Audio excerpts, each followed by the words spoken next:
Is it heist session, folks? Pardon? Is it heist session? I think it is. Oh, Heist. Heist! yes. Bahamut. Heist, baby. Might approve. Heist, baby. Heist. Yeah, I don't know if Bahamut approves. We'll see. We'll see. Bahamut. Can I steal this money?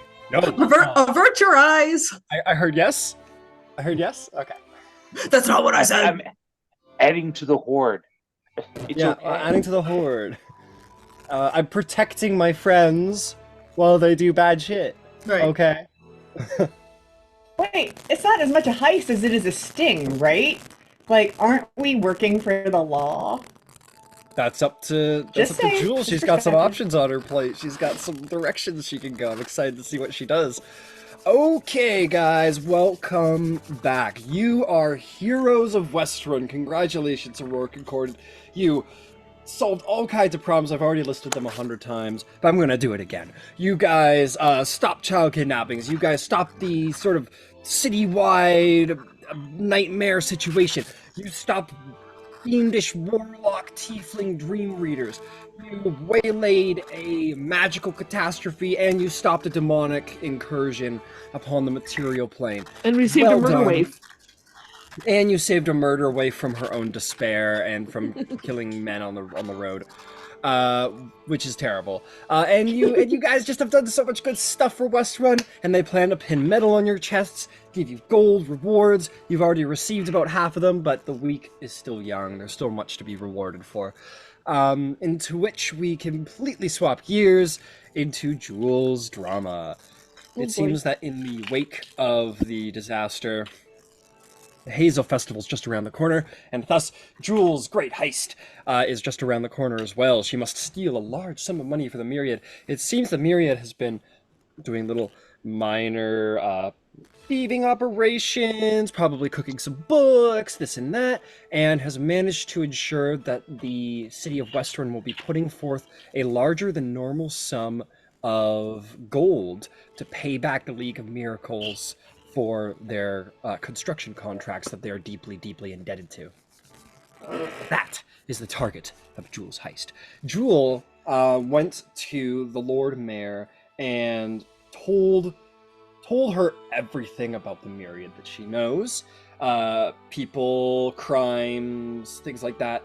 And with this last operation, the Lord Mayor needs it to go well. And Jewel needs to appear to be on the up and up. So with that, Jewel has been assigned a babysitter for all intents and purposes, who is... Oh, where are you? You've been assigned Shield Sinzu the Keen, a orcish guard of the city who's just sort of keeping an eye on you and is working as your sort of point contact. Halost was there. You also were contacted by Ziggle, the clasp contact, who noticed that you were at the Lord Mayor's office. He goes, "That's rather suspicious. But hey, listen, thanks for telling me about all this potential heist. Maybe you help us make the gold after all. We'll be in touch." All of you went about your business to do different things around the city. Jewel has a heist plan. Zarval started getting glassblower lessons from a guy with a crazy name. Sestro, an old human, a little too into his glassblowing, in fact. Ember constructed the barding of the Minotaur for Fen. Easton got in trouble at work and is now back to work and making bullets. Yvain has completed one of her many tasks that she wishes to achieve, which is researching the Horned King, the denizen behind this near abyssal incursion. Baphomet, the lord of slayers and hunters, the demon lord of all such things, seems to be a topic of great terror, and one that she had to go into the archive for. So, really, I'm just gonna send a quick message to one of yous here on Zoom.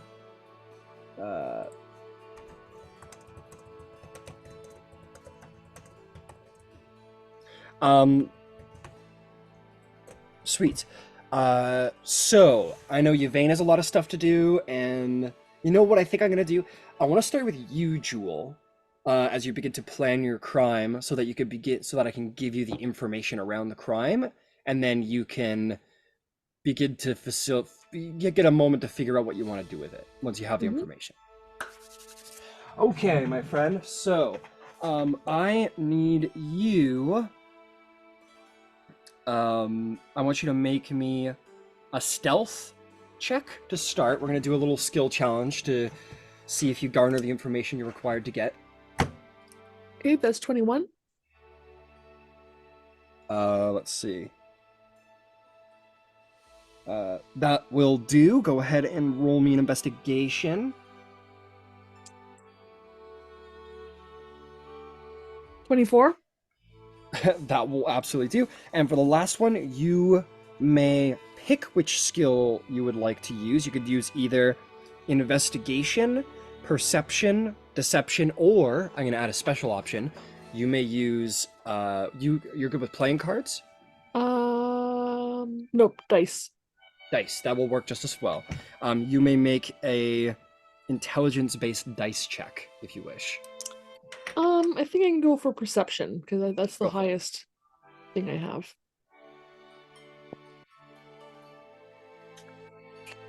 Dirty 20. Okay. I'm very excited for this next part. I've been planning it. Cue the heist music.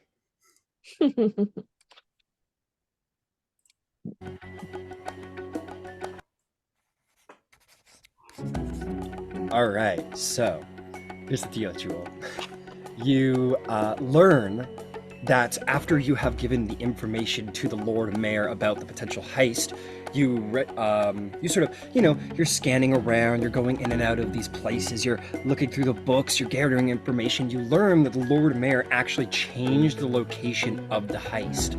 It was originally supposed to happen in a nearby warehouse towards the Lord Mayor's residence where it could be secured. But in the wake of sort of the knowledge of what's happening, it seems that sort of without telling you or many other people, she changed the location of the coin handoff to a nearby facility in the Opal Ward that you have always wanted to probably go to, but never could because it's controlled by the Clasp. It is called the Rogue Ladies Burlesque. It is on the surface, it is a sort of burlesque show house, but sort of behind the curtain, it's a gambling house and prostitution ring. And furthermore, you also learn that this was also the original HQ of a faction known as the Retrievers.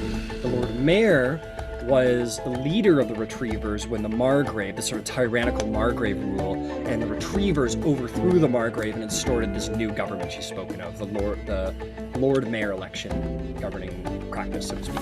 But either way, clearly the Lord Mayor has previous connections there and is going to use the Burlesque House as the place to hand off the coin to the League of Miracles. So, if you like, you can always visit. Because you now have a friend and a certain class member, maybe you can walk around a little less, noticed. Or you could just try and put your hood up and use whatever disguising methods you have at your disposal to kind of scout out the place if you want.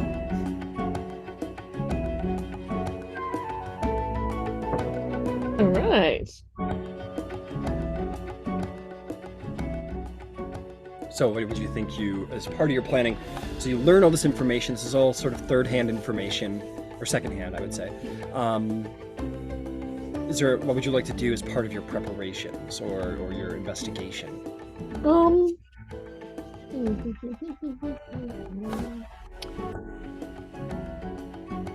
Jewel is going to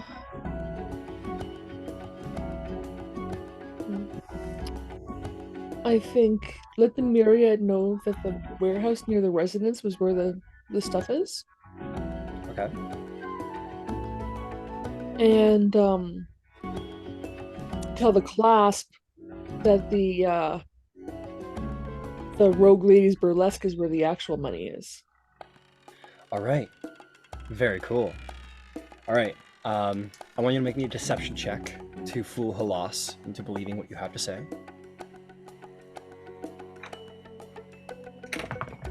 22. He says, "These governing types are always predictable, ain't they? Just keeping things close to home, where it's all safe and dandy. But they won't see you coming, will they? Oh no, listen, we want that gold, Chewie. We want that gold." But he seems well fooled. He seems to believe you quite well. And then you go to presumably Ziggle, tell her what you've learned.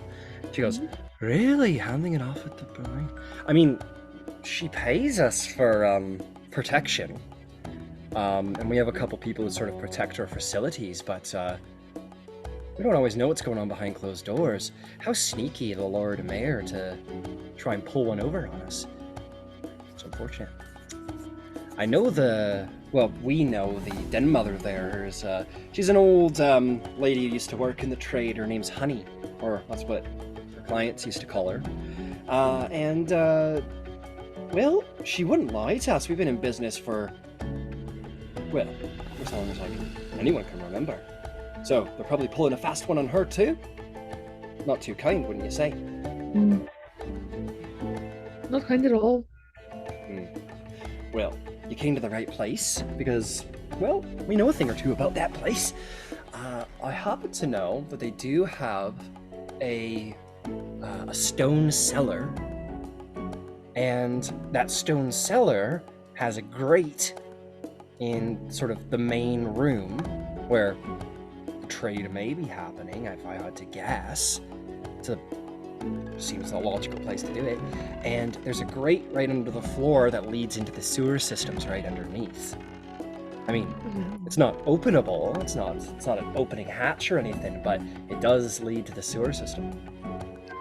Yeah, if it is just a simple lock, I can probably get past it. No lock, darling, I'm afraid to say. It's that is a sealed manhole.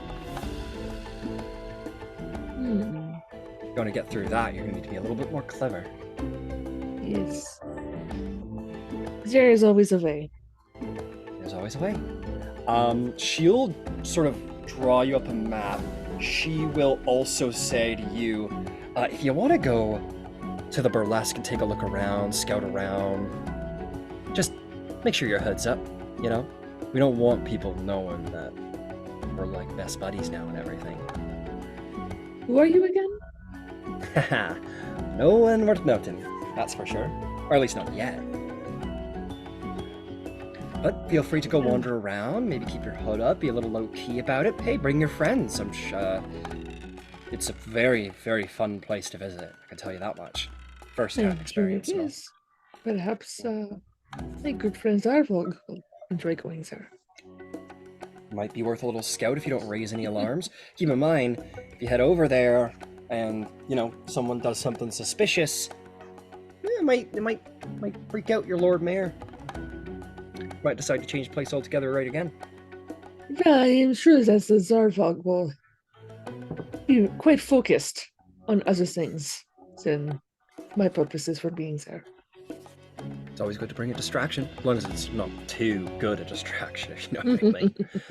But I leave it in your hands, but let me know if there's anything I can do to help you out, because I was, you know, talking to my boss, and he was saying that, you know, if we happen to lift this score, maybe we leave a little myriad evidence behind. This would be good. Because, well, we wouldn't want anyone thinking that the class was stealing from their own clients. Of course The myriad not, are of such course not. terrible, terrible people. It'd only be justice, right? Bahamut and all that. Yes. Well, I will be leaving this at home. Sure. Yep. Don't ask. Don't want. Well, let me know if there's anything else I can do for you. You're a marvel. So it's just this grade now. What was Talk to him. Oh, I am just talking to myself. It's okay. All right. And Ziggle will leave you be, and she says, yeah, she'll leave you be. I think some more information I'll give you that you track down throughout the time. I do have a board here that you're allowed to, that I'm allowing you, of course, to investigate. If you wanted to like bring the party or bring just yourself and look around, I do have an actual board for the place, which I'll happily reveal if you decide to do a little spying around. In the meantime, Ziggle will sort of come back to you and you'll come to her and you'll learn this, is that essentially during this situation, there's going to be 4 factions to consider.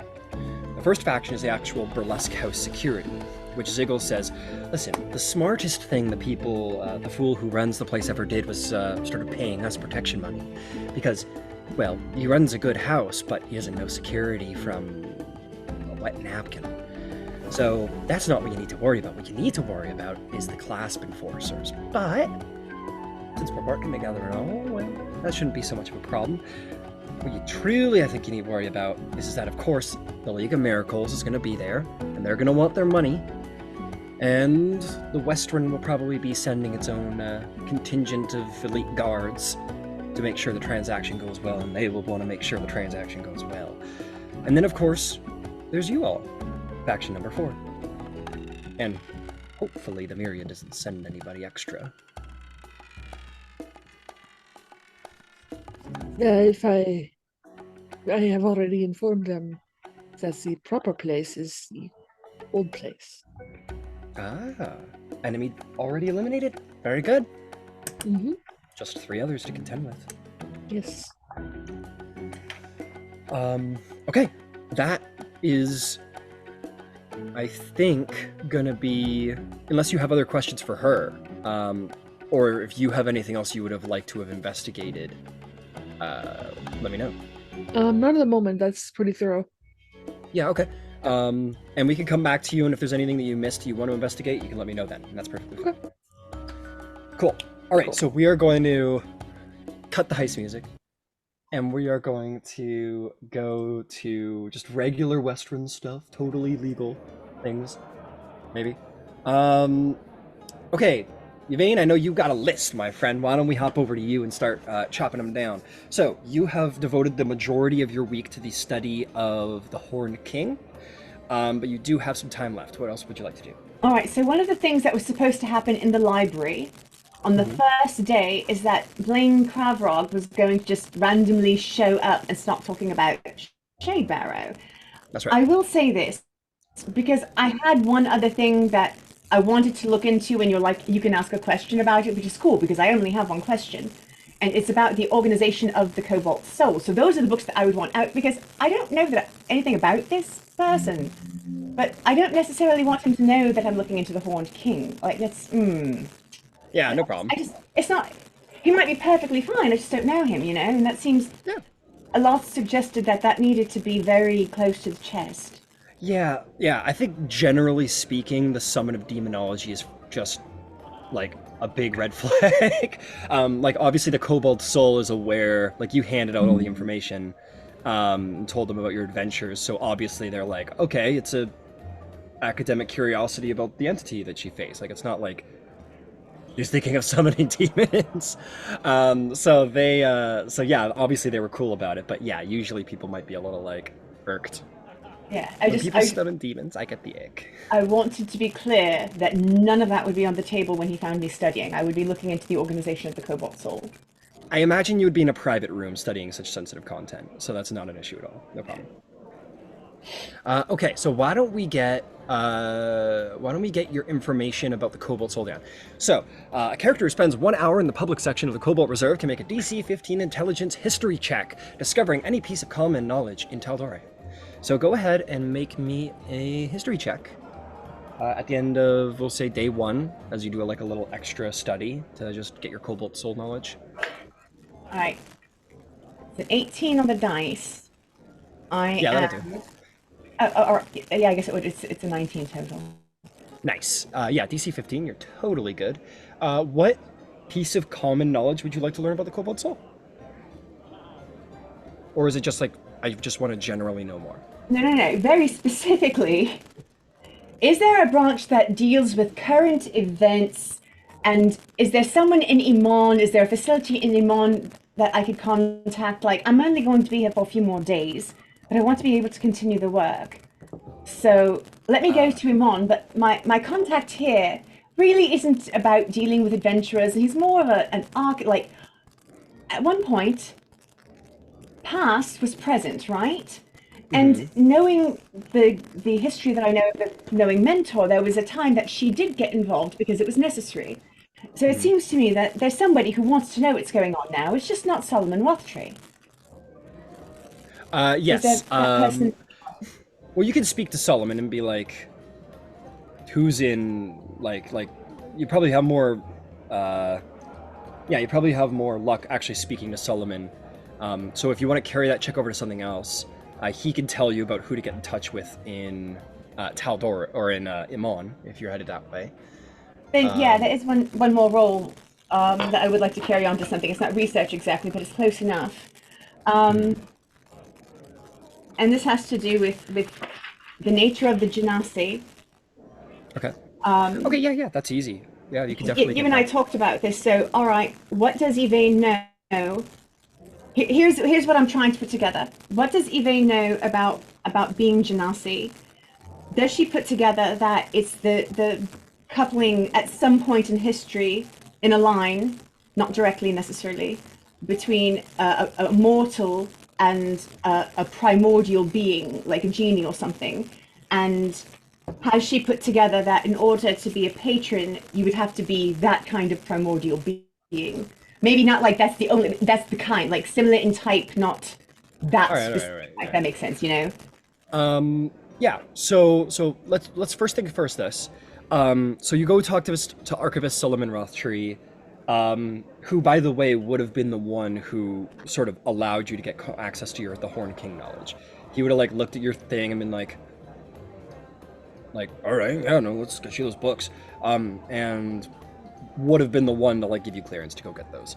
And then so now he would say, let's see, in Amon, who do I know in Amon?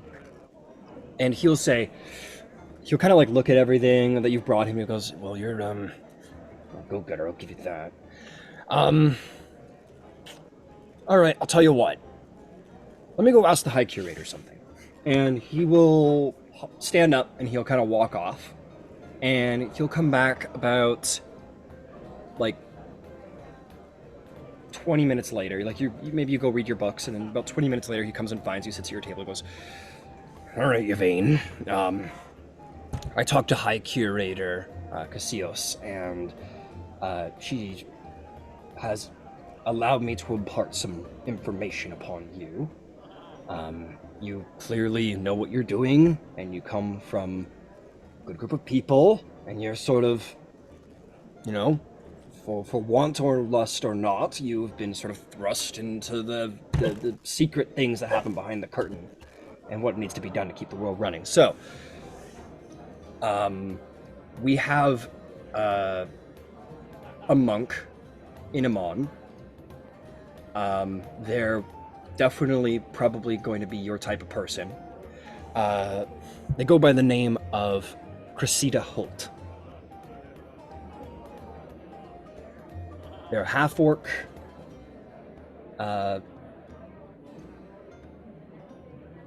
Maybe a little tricky to find. Should be a little difficult to find, or else they're not really doing their job very well. But at the same effort,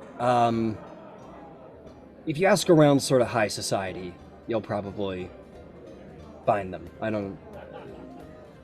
Yeah. You're of the bookish type. You'll probably find they're around there. Just look for them. Cressida Holt. They're doing some work for the Cobalt Soul and Amon, and maybe you could help each other out. Thank you. I know that there can't be another place like this, but is there a smaller facility in Amon? Well, it's Amon. There might not be another reserve in Amon, but there is no shortage of sources of knowledge that are accessed by Cobalt Soul members. So have no fear. You will have your books. Sort of like the presence of the actual, you know, monastery as well. I love the books. I like the space. I didn't think you went in for the monastery aspect of the place. You seem a little hyperactive, if you don't mind my saying. No, you're right. Don't worry, you're not But the only monk grounding I around get here. here sort of makes it better out there. It's a lot to keep track of. Fair enough, fair enough. Well, let me tell you some points of interest that you're going to want to visit. I'd recommend going to the Alabaster Lyceum. It isn't associated with the Cobalt Soul per se, but we do have associates that go there for the purpose of study.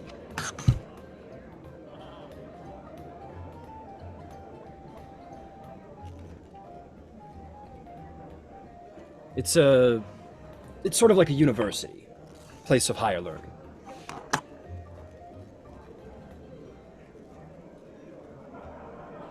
Might be a good place to start if you're trying to find our wayward monk. That sounds fantastic. And I will have briefed him on everything that I've given to Allah. Like, they would completely know the situation. Absolutely. Salamore is an archivist, and like as you gave all the information, like it's their job to read it all. So they've like read everything explicitly and been very impressed. And you definitely get the sense that you've earned a little more respect than you initially were shown at this point. Like was like, oh, here comes another monk who wants a bed or something. Says, well, that's we're pretty active in Amon, and Cressida is very capable. You won't be disappointed. Right. Thank you. For whatever it's worth, I know I'm not what you would expect of this place, but we couldn't have done what we did without what you helped me do in here. So thank you for putting up with me, even though it's maybe not your favorite task of the day. It's part of the job. I'm part of the job. Thanks. I don't mean to be rough. No. Adventurers can be assholes. I get it. Yeah, they usually are. Anyway, I have a lot of work to do, and I'm sure you have a lot of reading to get to. But let me know if there's anything else I can do. Thank you so much. And before you go, when you talk to Cressida, you might learn a thing or two about the Cobalt Reserve that isn't widely known. Just brace yourself, is all. Nothing bad, just that's all. All right. Thank you. Kind of wanders off to go do archivist stuff. Okay, now the Genasi stuff. So we've talking about Genasi, what you know about Genasi. You could find information, sort of common knowledge books that speaks about how Genasi, like there's a large misinterpretation that sort of plane-stricken humanoids such as Tiefling, Asamar, Genasi, that they are like half elemental, half humanoid. This is not the case. 99% of the time, they are a product of two very normal humanoids, a human and a human, an elf and a human, whatever, and that either they or their parents were exposed to either fiendish, celestial, or elemental energy, and it has mutated their children, usually their grandchildren. It usually skips a generation. And those people are, for all intents and purposes, human, just defected, birth defect. For all intents and purposes, they have a defect. They have sort of a birth condition, which is that slightly fiendish energy that makes them a tiefling, or that, you know, Asamar being the least common. There is nothing confirmed in the books, but there are plenty of mythologies and legends that seem to point to the fact that indeed such plane-touched beings, such as ASMR tieflings and genasi, can potentially be conceived by a... They can be half-breds, but it is largely conjecture. It hasn't been observed by the author of this particular book you're reading, nor anything in his research. But there are mythologies of like demigods coming down and being ASMR or such and such. But research largely points to the fact that that's not true, mainly because the most notable half-planar being is called a Cambion.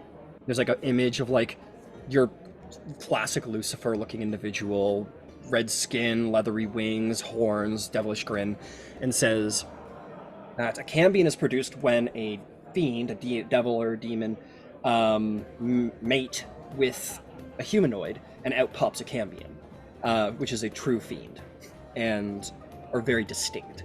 So it's saying like mythology and sort of conjecture points to the fact it's possible, but it's not really been observed or proven in like today's times, other than sort of the stuff of myth.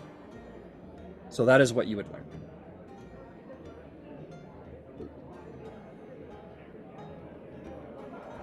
So then, in applying what I've learned,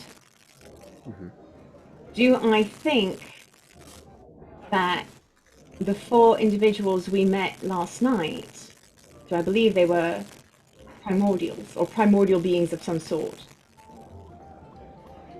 I think you could easily sort of point the finger and say, well, make me a investigation or insight check. Be an insight, please. All right. All right. You were rolling well for me on Saturday. That'll work. At least because it's insight. Which I think is a 7. Yeah, so it's a 19. 19. On top of it, I would like you to make me either an Arcana or a Nature check just to see what your baseline info on genies are. That is a nat 20 for a total of 21. And Arcana or Nature is going to be 21. Well, no, Nature would be higher. I think it should be higher. Yes, I'm sorry. Nature would be 24. Got it. So I will say, with a nat 20, I'll say that I'm still going to limit, like nat 20, I'm going to respect the nat 20, but I'm still going to limit what you know just off the top of your brain without any prior research or background in that at all. I will say, with your background of being from the Ashari, you would be aware of a being known as a Deo, which is a powerful earth elemental and is considered a genie. And maybe you've heard stories about it, or it's something that the Earth Ashari keep a close eye out for because obviously. They are usually considered to be evil, greedy creatures, malicious, forceful, earth-based elementals. They are not... They're not known to have shape-shifting abilities, so to speak. They obviously have ability to manipulate stone, grant wishes, so on and so forth.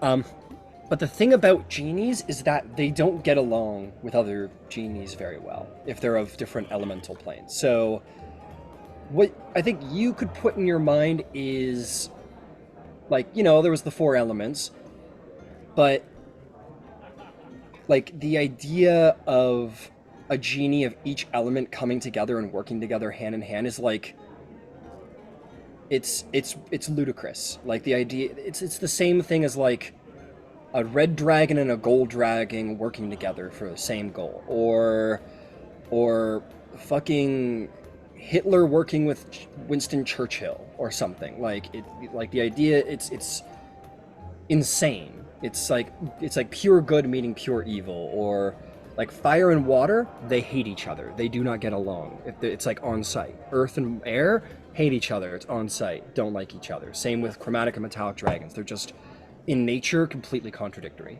So, from what you know of genies and from what you saw, you didn't see any powers that you know of to belong to genies, and that they are all seemingly representing a different element. The idea of 4 genies coming together just seems very, very strange and not probable. But there were tensions. They were There were all tensions. kind of There were shitty with each other, to be honest with you. There were Right? tensions, yes, there were tensions, but they were dining together, and they weren't beating the fuck out of each other. No, they weren't beating the fuck out of each other, but they weren't friends. Like they were They're work shitty with associates. each other. They were like, it was like nobles, you know, like frenemies.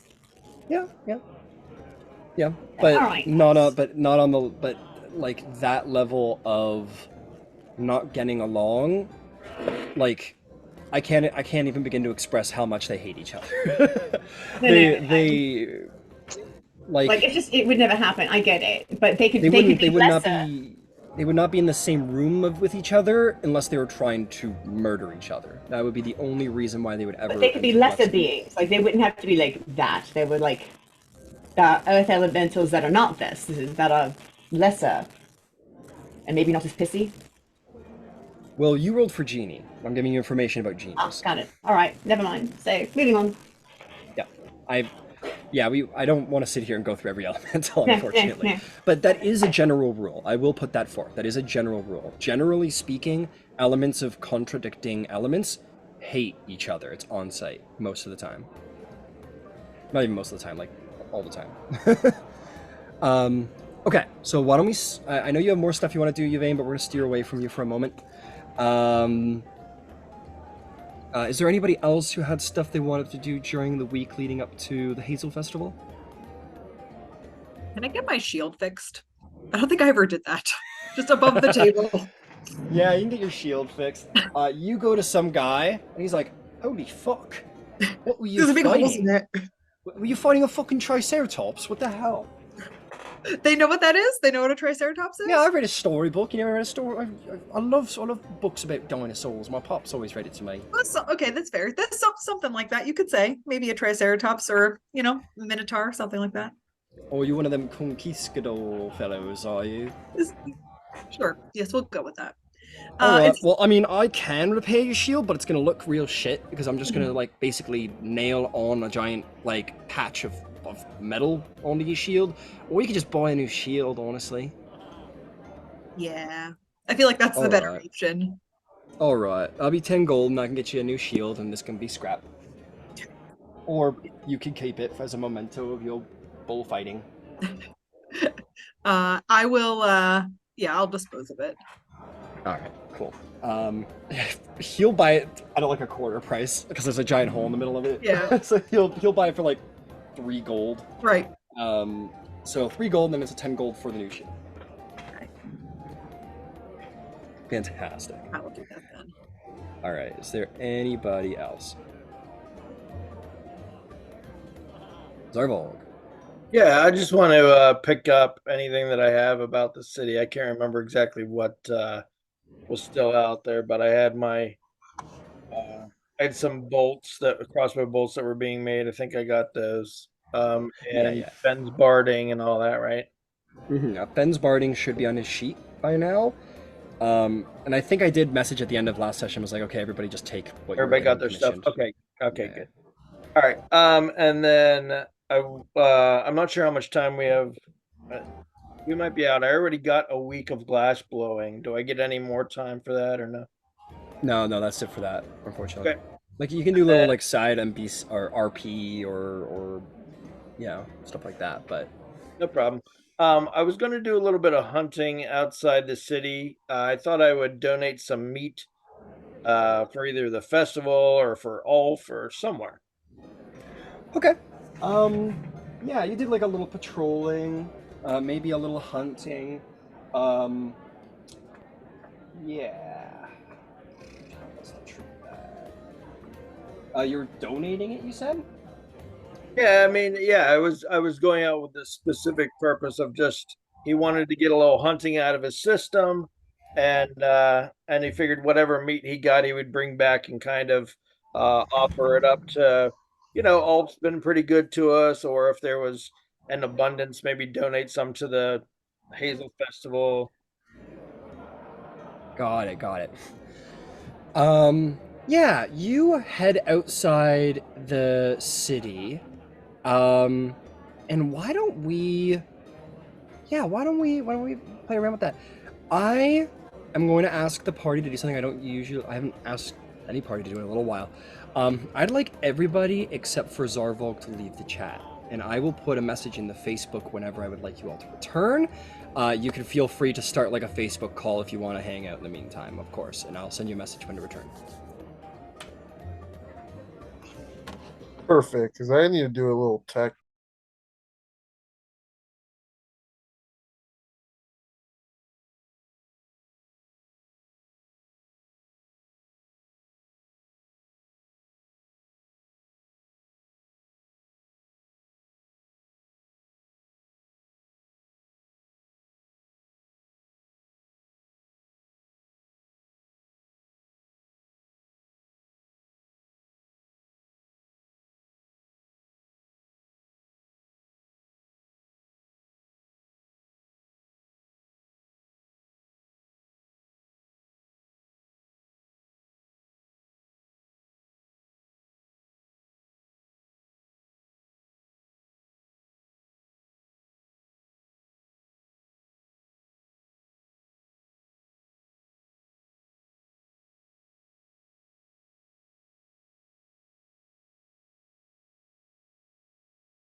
Recording in progress. Okay. Fantastic. We will. If there's nothing else from anybody else, let's hop back to you there, Drool, and see what else you're up to do with your heist.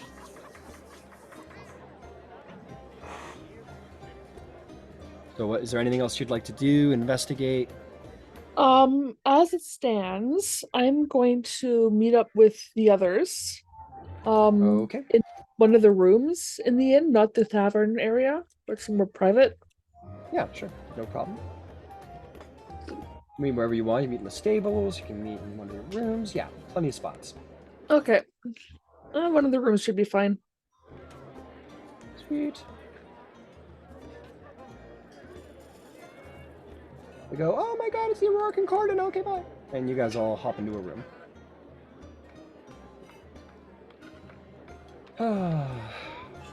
Okay, find yourselves in private.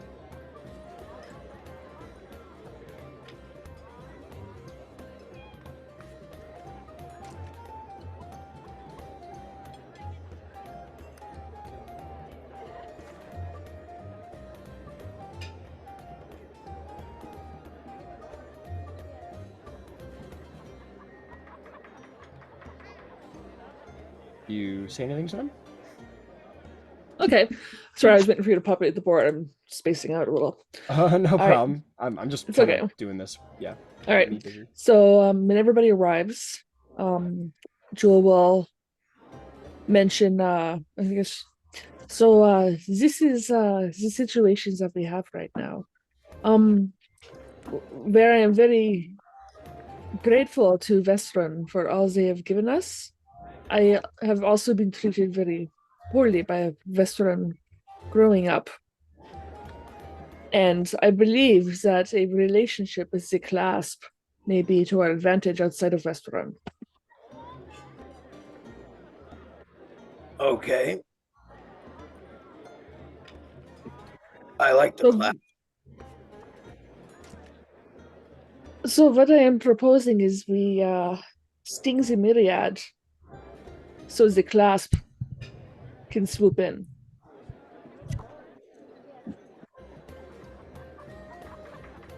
Fine with me. I don't like the myriad either. It does give Westruun, their what they're looking for. I don't hear you, which is baby. myriad.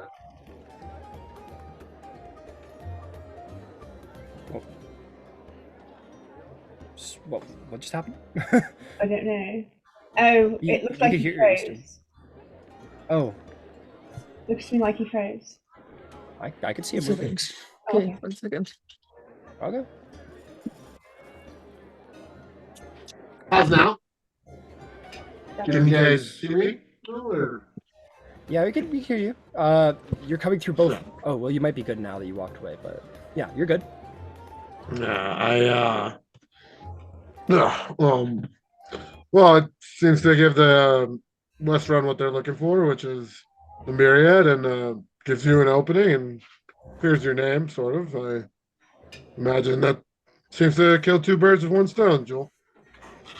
Here's the thing, and this is important, I think. We don't want to burn the bridge with the law in the city.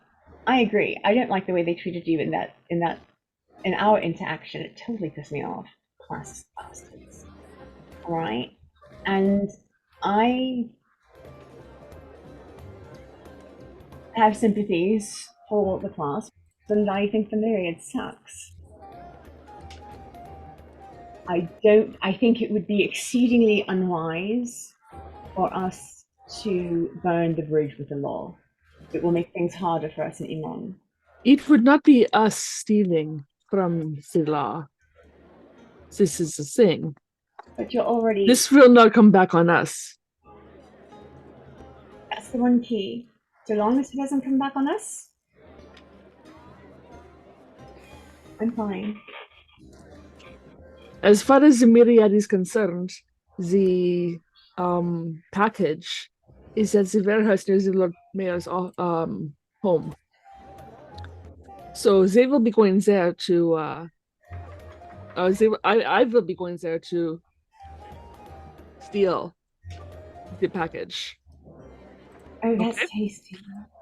Whereas the actual package will be in the Opal Ward at Burlesque House, actually. Anything. The Rogue Lady's Burlesque. And I was thinking, perhaps a couple of us can go and see it. Just perhaps, yes? Did you say burlesque? Yes.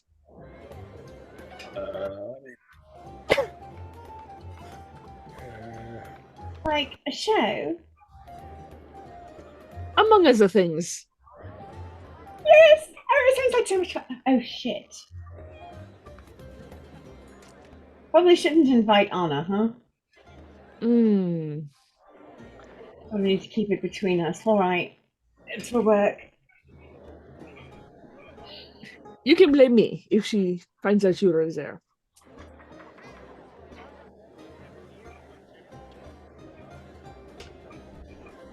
So the one thing that is going to be problematic, actually there's a couple of things that are going to be problematic. There are going to be 3 other factions there besides us. There will be the security for the Burlesque House, and they are mostly clasp enforcers. And then there will be the League of Miracles who will be there to receive the payment. And on top of all of this is the Westruun guards.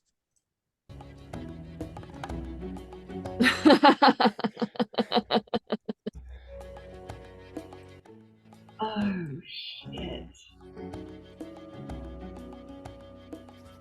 You would have, just as a note, obviously this is a big thing happening during working hours, so there won't be like as much as, yes, there will be a large guard presence. It will be distributed among several factions. The Westruun guard like won't be there en masse because that would draw a lot of suspicion, right? So it's probably going to be like a small group of very skilled individuals.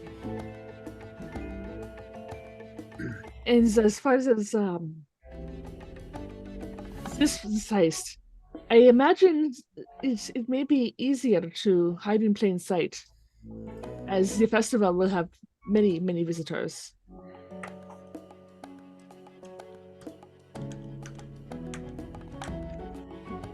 Whew.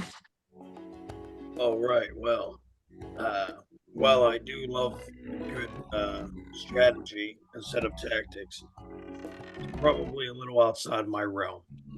So I'm happy to listen for my rule. I think that Zarvog may be a good distraction. I mean, you could enjoy the burlesque house quite immensely. Yeah, that shouldn't be any problem at all. No acting required.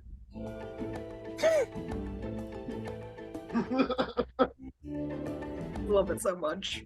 So is that what you're going to be?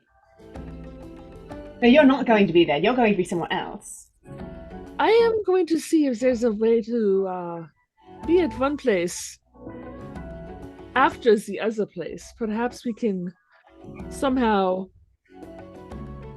have the myriad get away with their package while we and afterwards take care of our package. I mean, there's no reason why it has to be at the exact same time. I'm going to give you 2 tidbits of extra information. I might keep doing this because it's a lot. But one, when... well, you'll decide when you tell Westruun about what's going on, because that's what they wanted you to do, right? Is tell you what you learn. So I'll deal with that when you decide to do that, but that might be important. Mhm. The second is, I was actually just going to ask, would you wish to bring what's her name of the clasp into this little meeting with you?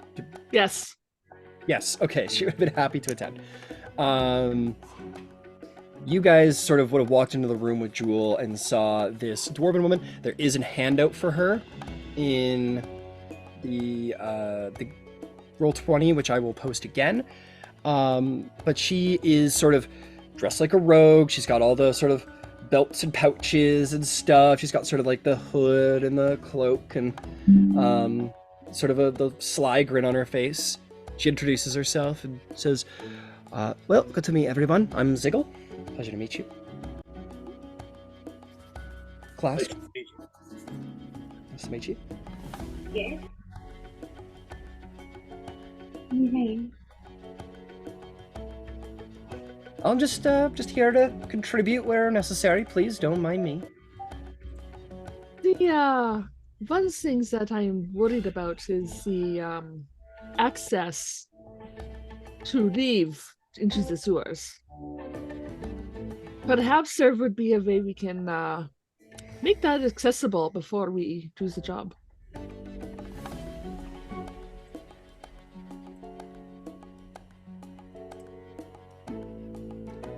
Well, you're gonna need someone who can cut through solid iron and then make it seem like that grate's still there at the end of the day, but it's possible.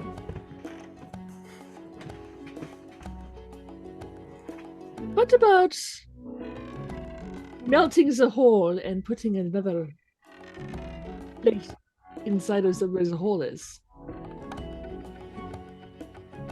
Melting the hole. Putting something else in. I mean, it's your plan. If the group would be willing to share this, perhaps some acids would work.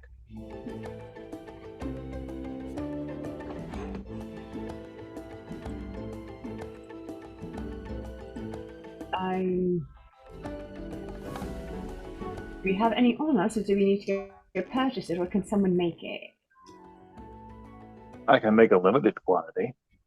How much do we need? I suppose we need to know how much we needed. Anyone with a skill with alchemy can make acid.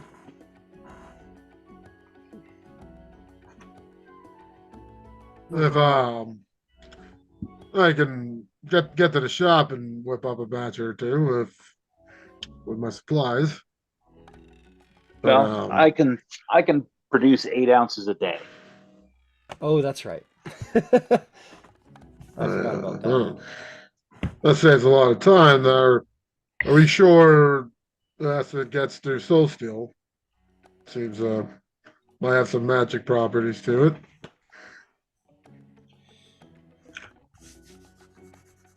As far as I know, it's just metal. It's just iron.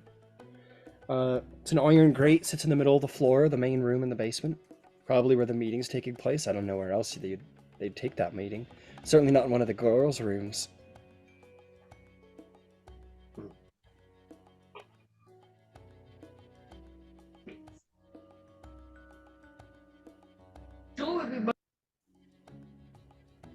Jewel would be much better at this than I am.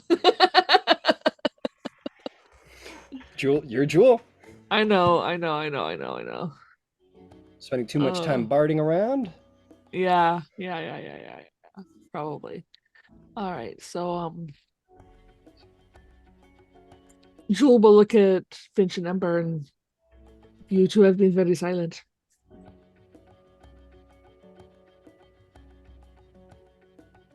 Whatever is going to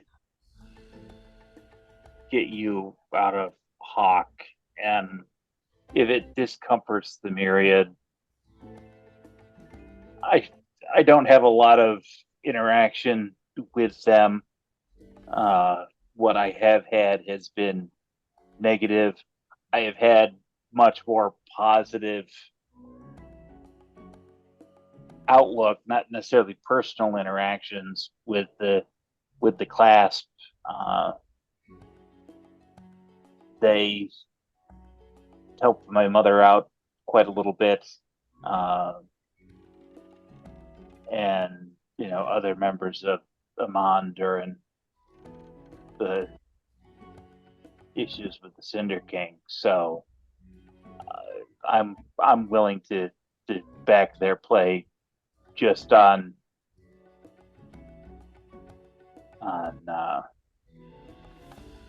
good relations. My sole piece of concern is that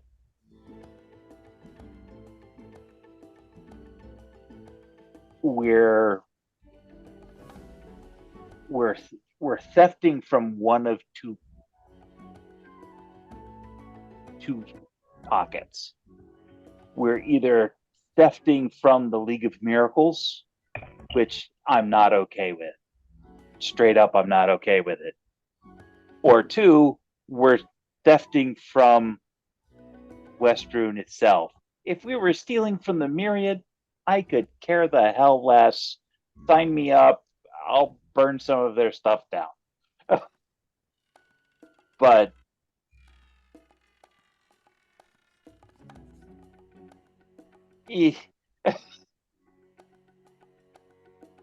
that's where I have a problem.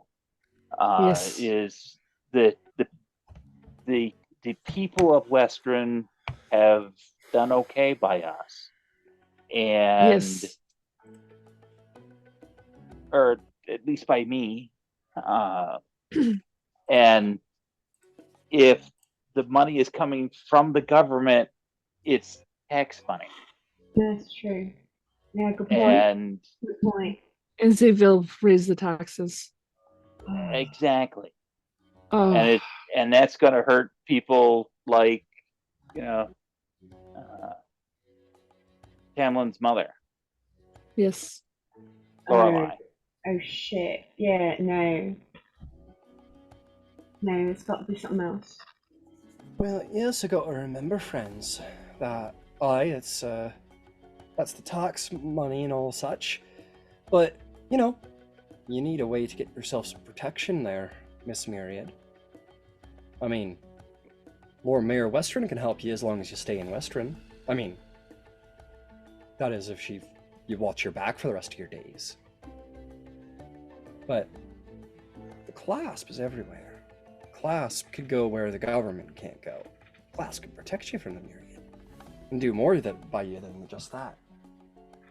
Can make you rich, keep you safe. Westruun can't save you if you're in a Mon or Kymel or Stilben.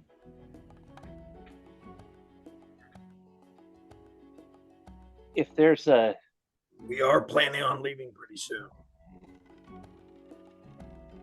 if there's That's burning a bridge. And I specifically said I didn't want to do that. if there is a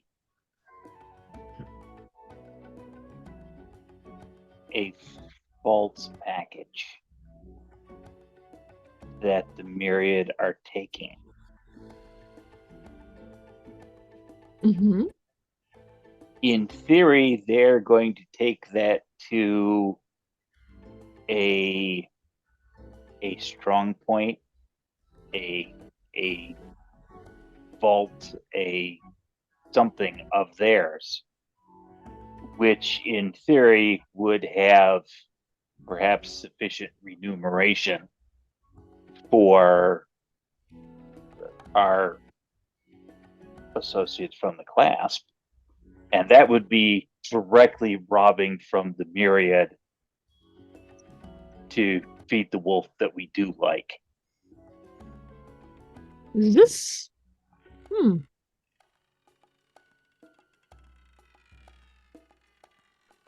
I'll We also will just say have to make sure that the myriad, like, they'll probably have people, you know, keeping an eye on you and like following up and stuff and being like, oh yeah, there's the warehouse over there. Oh yeah. But generally, you're the point on this, right? Like, you're the one responsible for the heist. So Mm-hmm. yeah.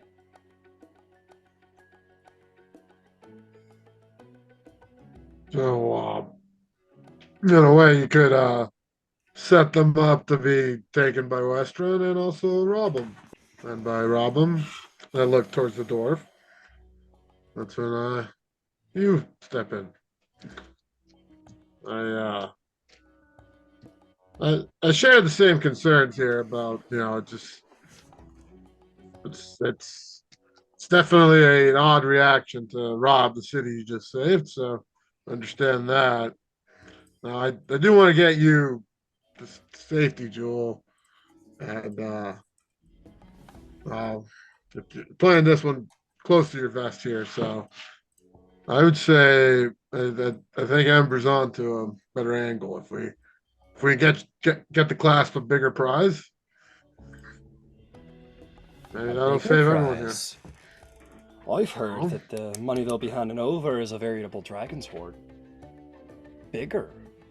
I mean, we'll never say no to better.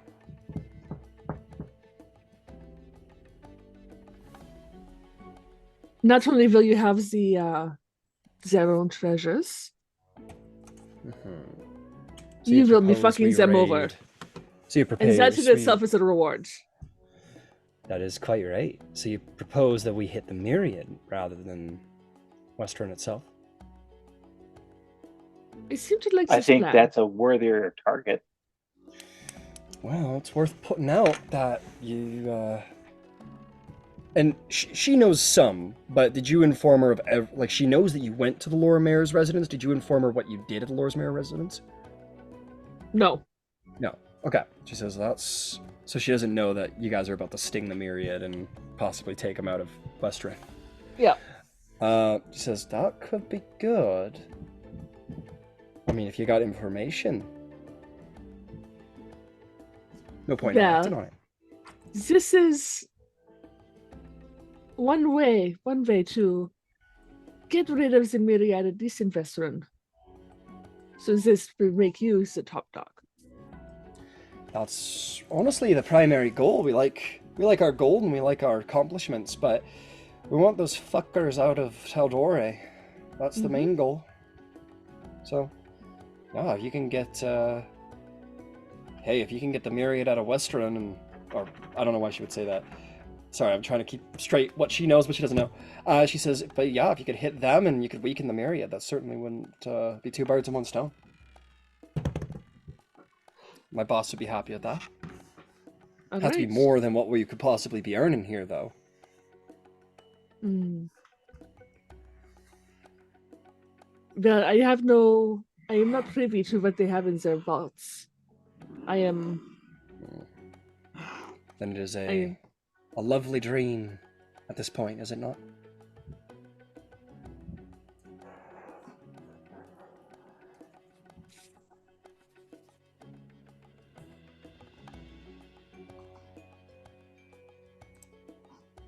If they, hmm. Jewel will just think for a little while. She's a little bit perplexed. Mm-hmm.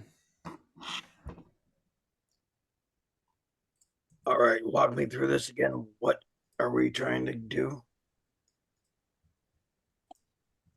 If we have the cooperation from the clasp, we will do what we can through this heist to get rid of the myriad in Westruun. This will cripple them. The monetary compensation would be more like the cherry on top. Right.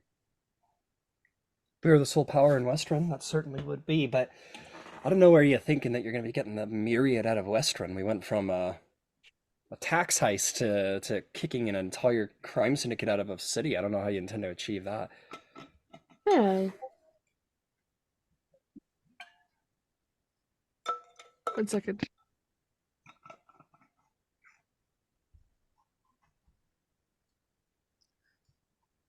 While we wait, we're getting Finch's dark moody arc right here. Very nice. Right? Epic. Love the dark armor. Dark plate armor arc.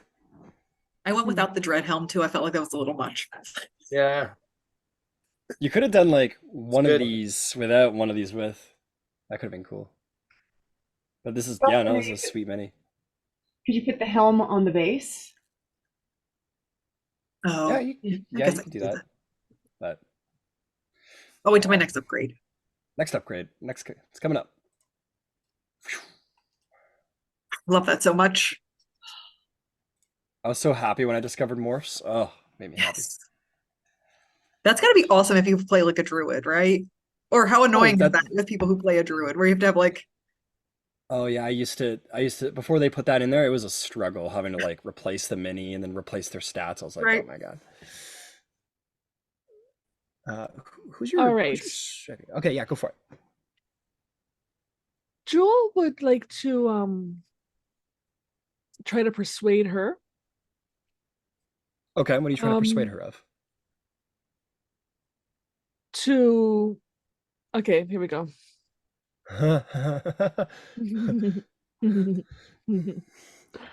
I can make arrangements with the Lord Mayor and the guards to sting the major players in this operation. Other than us, obviously. Sting the major players. All right, what do you have in mind? Like, you're gonna hand over your info? I will hand over some info. Mm-hmm. I will suggest that we track this package, but perhaps this can go in 2 different ways. But you track where it goes so you know where it is, and we track where it goes so we know who it goes to. Because before it goes to the final client, it will have to be held somewhere. All right. Is there some kind of magic that can do this? Oh, I don't know. I'm no mage. I have my specialization, but it isn't in magic. I'd say your people in the room here would be more knowledgeable of that than me. And Jewel will look at Ember. Do you know of anything like this? Once more with the question. Sorry, I missed part of it while I was adjusting. Is there a way to track the package that the myriad will be taking? Or is it I really think it was the myriad? More accurately. In theory, the answer to that is yes. Perhaps putting in enchanted item inside of this? I was thinking of putting red inside of there in gaseous form. As long as they don't use a tuning fork and leave the plane, I should be able to follow him.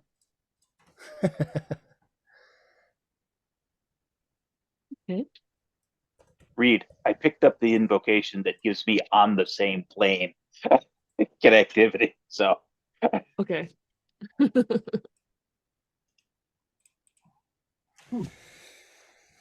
All right, so to be clear, you're going to desperately try and get out of this heist any way you possibly can.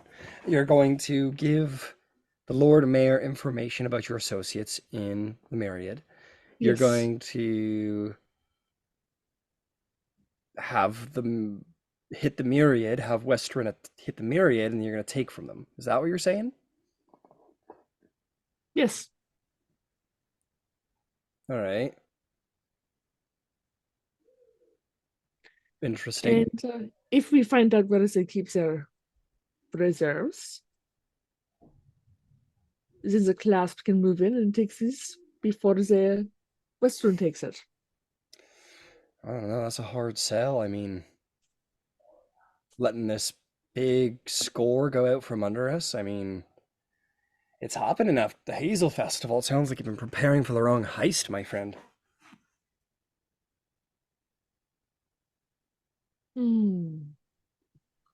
That's in 2 days. I don't know. Yes. We're like kind of playing loose with the timeline. Okay.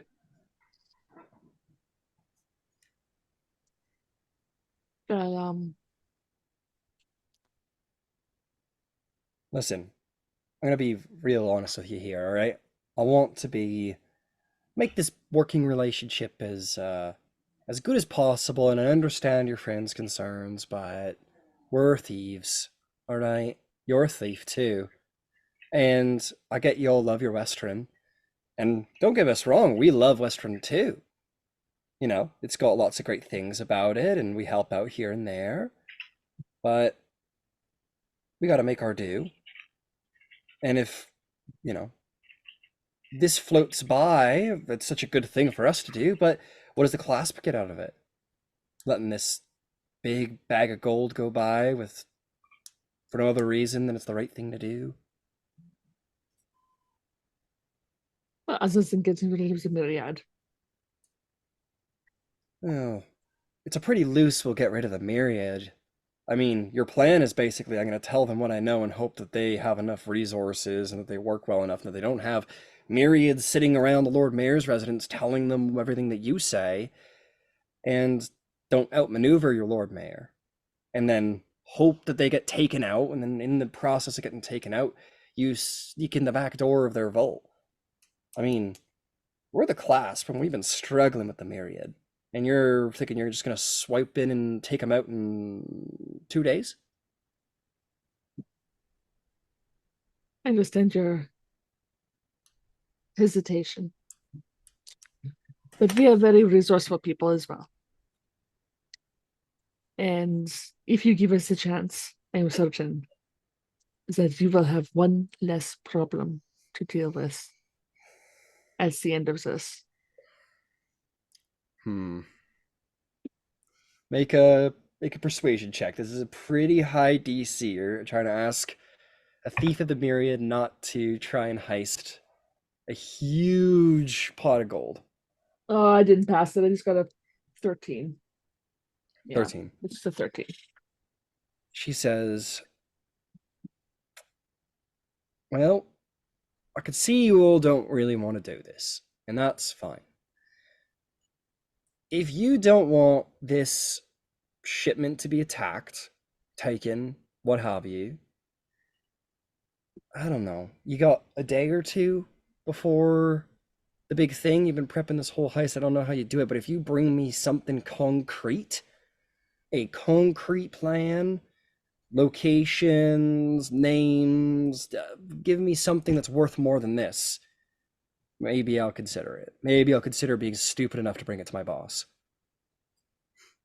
All right. Yeah, I think maybe we could benefit from talking this through a little bit more. Yes. By all means, feel free.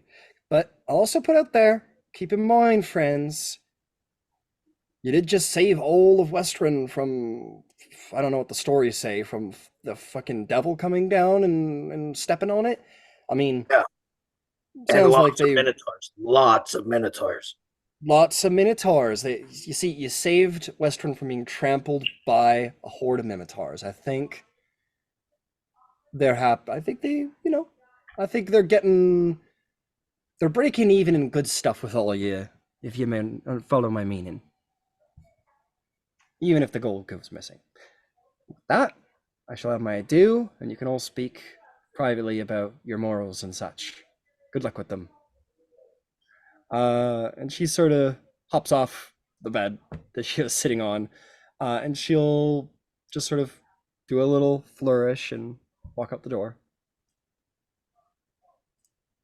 All right, Joel, what is our main objective here? Who do we want to we have to please one of these three groups. Which one are we most interested in pleasing? No, certainly not the myriad. Okay. And this my family here, my property here. I do not want to horribly piss off Westruun. Plus, there are so many innocent people here that I Right. do not want to hurt. And if the myriad is betrayed by us, by me, then no matter where we go, my life will be in danger. All right. So the city is trying to move this money from where to where?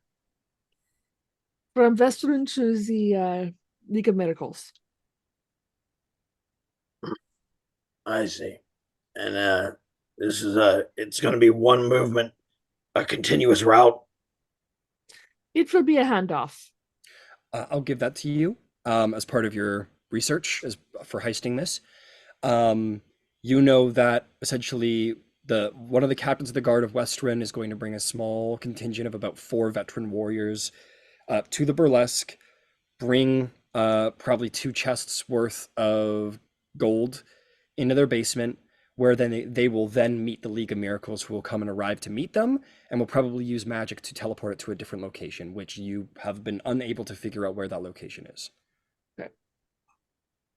But you get the sense that, like, once that happens, it's the League of Miracles' problem, and Westruun can't be held responsible. Like, they'll have paid their debt, so to speak. Not the full debt, but what they meant to anyway. All right. Can we try to have the myriad intercept the gold on the way to the burlesque? We'll have the city prepared for that, and we'll help them defend. We'll help the city guard defend against the myriad attack.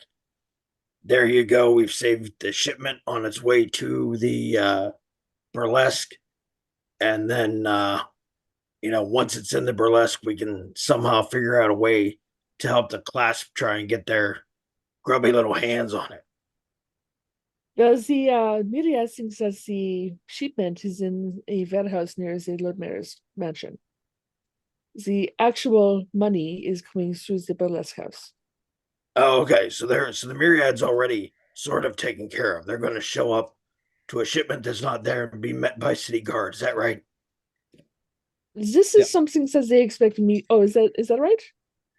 Yeah, because you lied to what's his name? Hollis. Hollis. So he believes that you will be heisting that warehouse on the day of the Hazel Festival.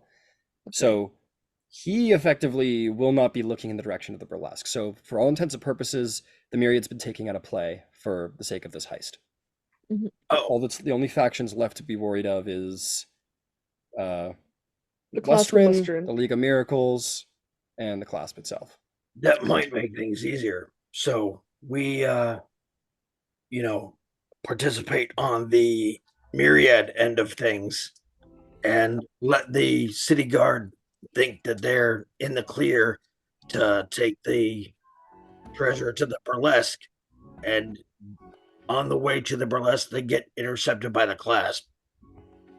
Well, I don't think that the clasp wants to walk out into the broad daylight and take this money from the guard. Oh, this is taking place during the day. I see. Yeah, the clasp wants to. It'll be later that night, so you guys are going to be able to have a little Hazel Festival of fun, and then in the evening, the heist will probably take place. But yeah, so yeah, that's all. Zorvog is on to something. The class, they just want the bigger bone. So right now, the biggest bone is this this money. If we just need to give them a bigger one to offer. And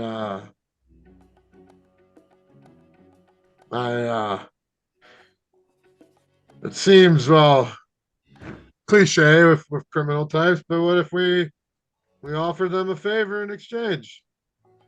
One down the line. They look away now.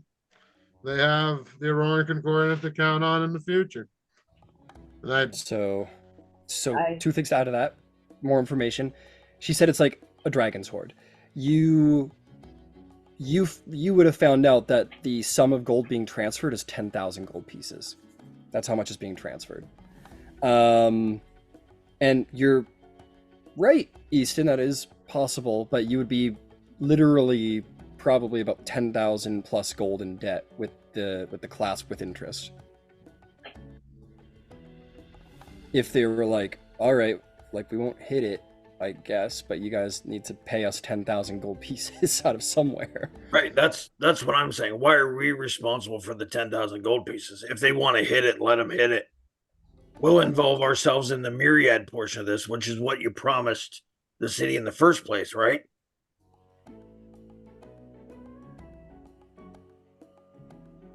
We didn't. Did you promise anybody that we would stop them from being hit by the clasp? No. Right, and these things are happening in two different locations, right? So if we're Yes.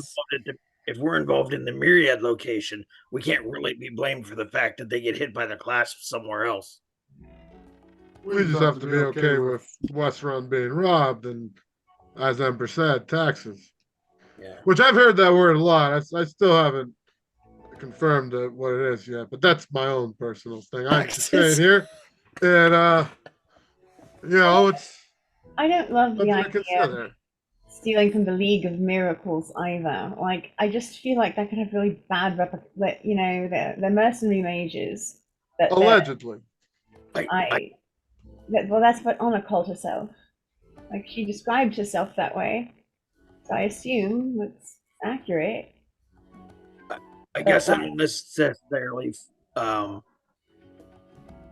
feel like the clasp intercepting a shipment is us stealing from the city. Mm.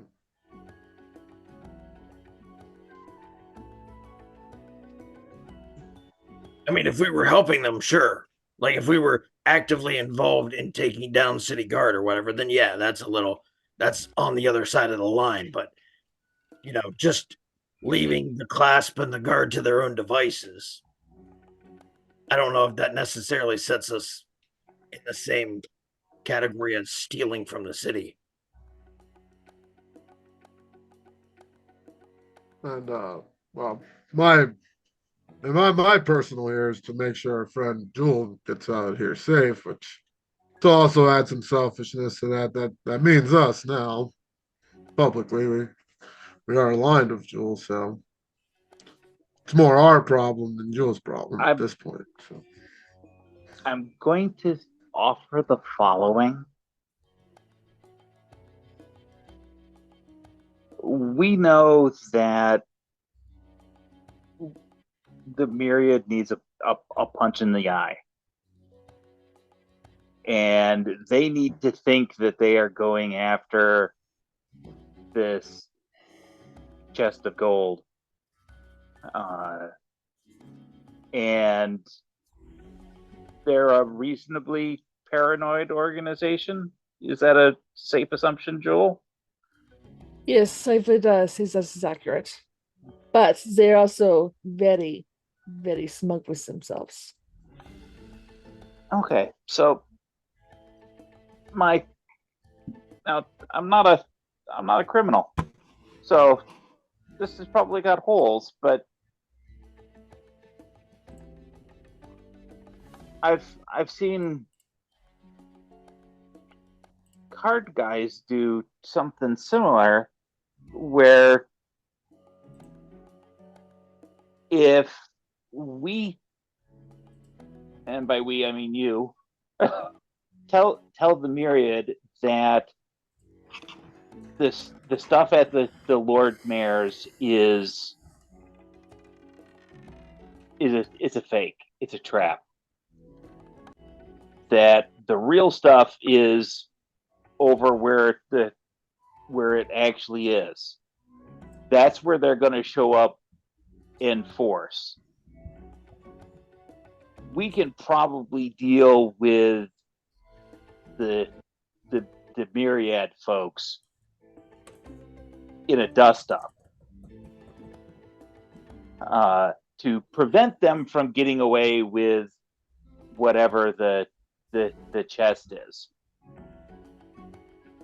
Now we're going to be very busy dealing with whatever that is. If the class knows that that's coming and there's an opportunity there, that's on them. And depending on how you want to assuage yourself, the Lord Mayor can be informed of that at some point so they know who, what, where, and when. Right, that's essentially what I was saying. We involve ourselves in the myriad portion, help the city there, and leave the class to their own devices. But I'm still not super sanguine with it. You know, it's to put it in you know different terms. You know, if we know that there was an Oni who was stealing and eating children, and we did nothing, we're still partly responsible for every action that Oni gets away with. So then how do we get Jewel out of this with the myriad? And protect this thing without causing problems with the class?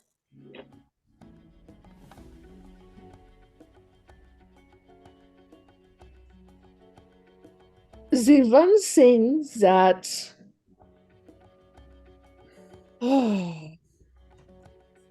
okay.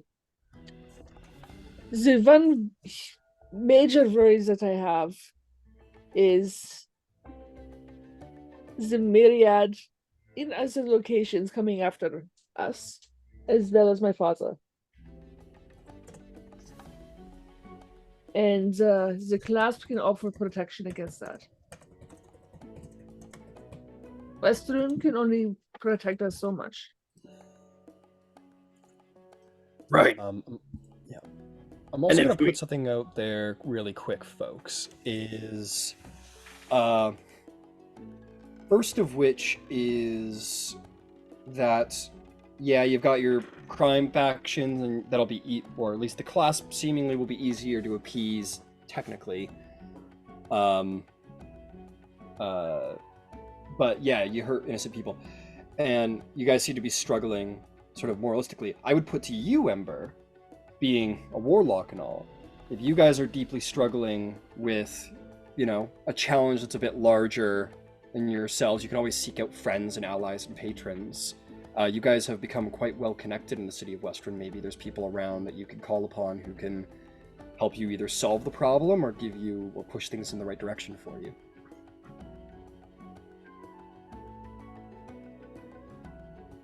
just to put it out there. That's all.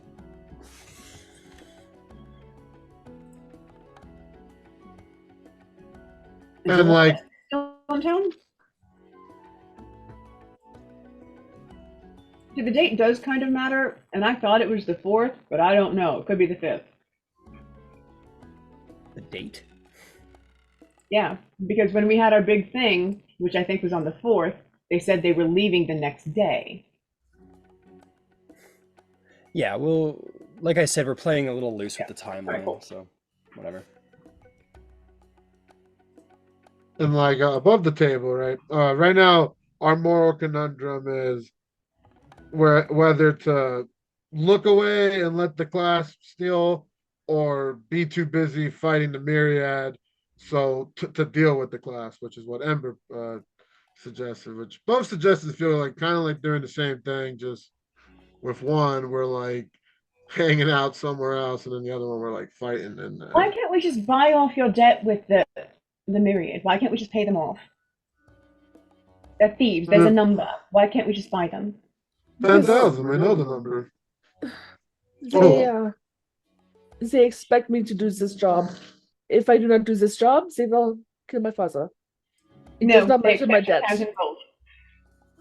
They expect 10,000 gold. They don't expect you to do this deal. They expect 10,000 gold. They being the class, right? That is what it will cost us to protect that. And we're going to burn a bridge with the class. Which could be problematic anymore. Yeah, you'll be trading one crime syndicate you're indebted to another crime syndicate you're indebted to. I think the appeal of the clasp being your ally is that you're not in debt to them, they're a fresh start, and they can protect you from the myriad. Right. Yeah, I think we agree. Like I mean, at least some of us. I think if we're actively involved in the myriad portion of the situation on the side of the city, one, we get to shaft the myriad. Two, we get to upkeep Jules' promise to the city, and I believe keep her out of jail. And that leaves us open to permitting the class to do what they need to do with the actual shipment without us being involved in either direction through anybody's eyes. Yeah, so what it essentially comes down to now, folks, is that you're pissing off somebody at this point, because the clasp has learned enough that they can't just like be like, oh, like, well, we didn't know anything, like there's nothing we could have done, right? Like they know everything now. So the myriad is getting pissed off no matter what. It seems like they're fucked no matter what. It seems like at this point, the information's been given. They've been given the wrong location for the thing. At this point, you got to decide either which faction you're pissing off or a really, really probably complicated plan to appease all sides and get away. Clasp? And tell them to ignore Chances it? are you gotta piss off somebody at this point. How are we? Yeah, we're pissing off the myriad. How do we piss off the class? What's going to piss them off? You guys Not getting the protect loot.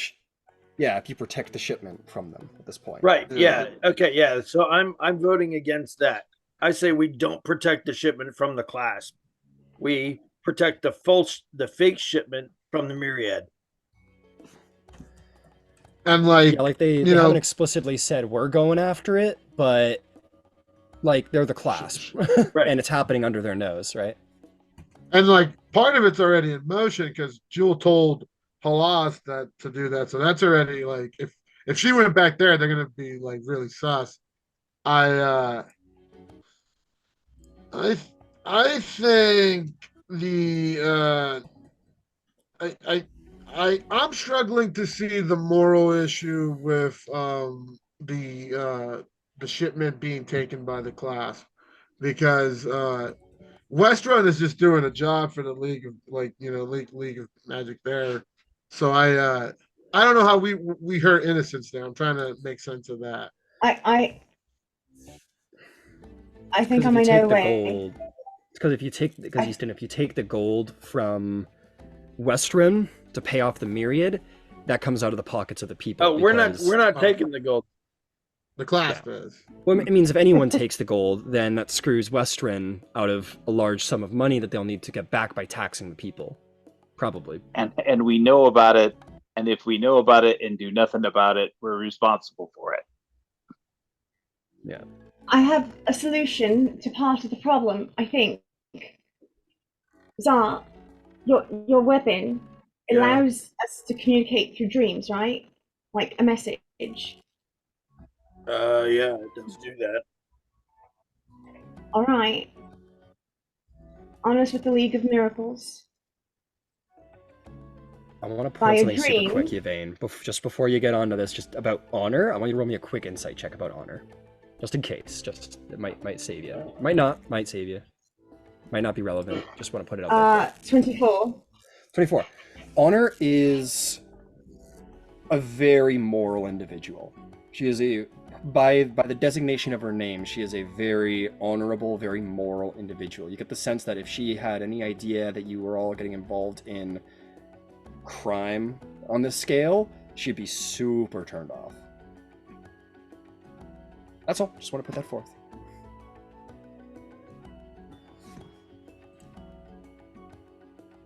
My suggestion was to let her know that the class was going to try to take it, that she could tell her people to be prepared. Based on that insight check, do I believe that giving her that warning would make her very angry with me? Oh, not at all. No, she would probably sit really well with that. That's what I was going to recommend. But seriously, if I had any thought that it would make her angry, and I want to use it that way, if we're being tracked or whatever, I'm staying at this hotel. You said they were keeping their eyes on us, so maybe I should avoid actually speaking to her until the Hazel Festival.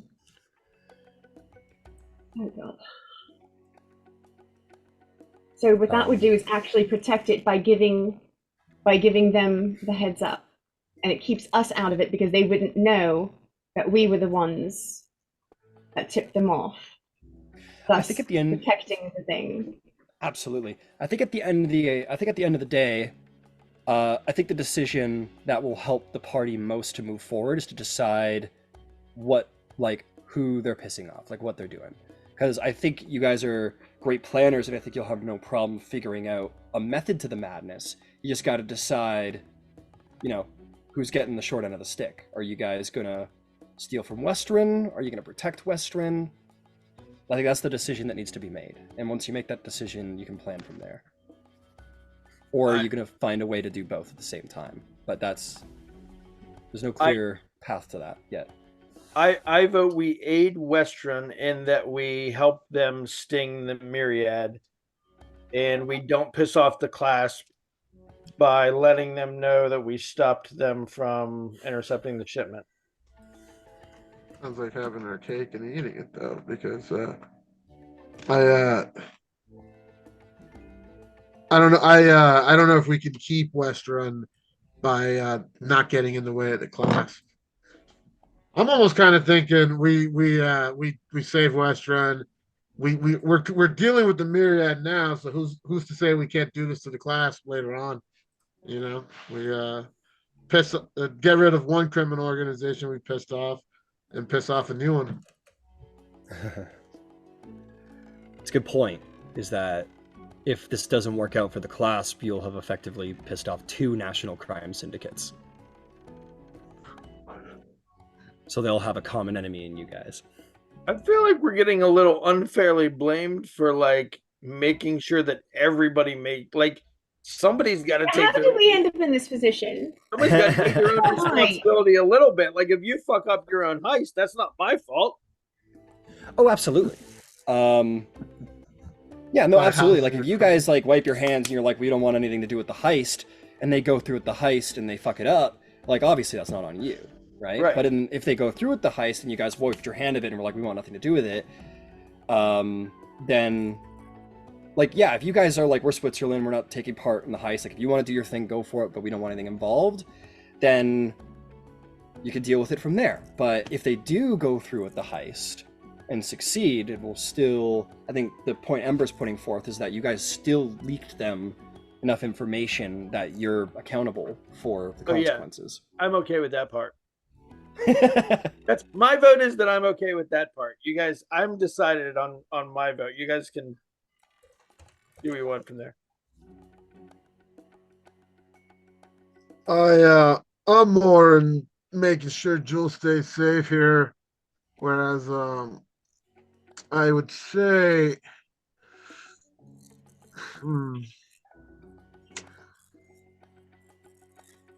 I'm kind of fine with pissing off both criminal organizations. I think one will hopefully get wiped out, and then the other one we deal with them when the time comes. It's either that or we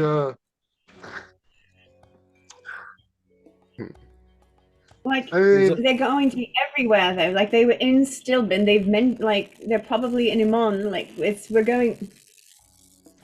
That's Shit, exactly how did we it. get put in this position? By housing a criminal that we all enjoy because she sings cute songs. Well, cute songs, not really, but you know, and that's the other thing. Westruun will be behind us. You know, but not entirely so, but it'll still be there. So, and like, if how would Westruun know that we were even aware the class was going to be there? You know, that's my when I said allegedly earlier, like that's what I meant there. You know, only we would know that we looked the other way. And I mean, like, That's what I'm saying. Yeah, so it comes down to our you know how we feel. And if Honor can gives the heads up. I can tip off Honor as long as Flower will let me use his staff for the evening. Or as long as the clasp doesn't find out that you tipped off Honor, of course. Yeah, that's the thing. But if you do it through a dream, how can they track this? That's what I was hoping for. I have an idea. All right. We can make it happen. Why don't we just tell everybody everything and let them duke it out? Right. Actually, I'm all about that too. But if we want me to go see Honor, I can do it in a dream, and I think I know where I can do it in a way that it's not out to the usual. I'll put you in a dream if you want to go out in the dream.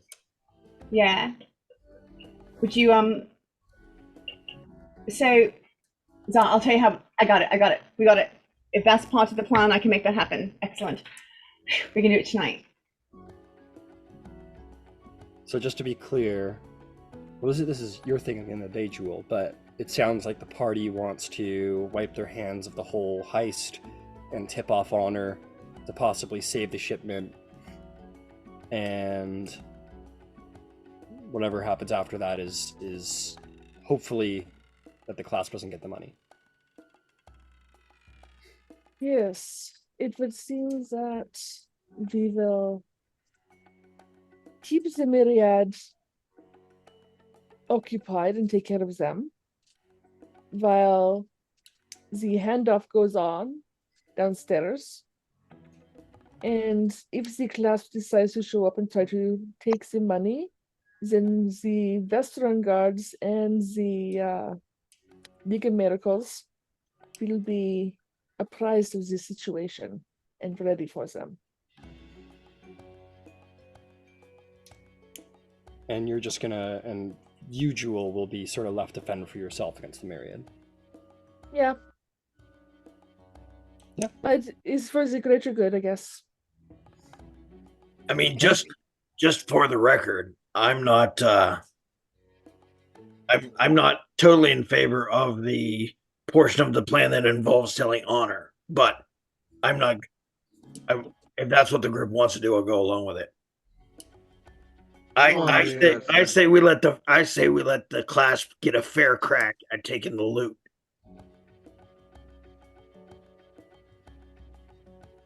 Jewel, Can you give me 6 locations that serve as safe houses for the myriad?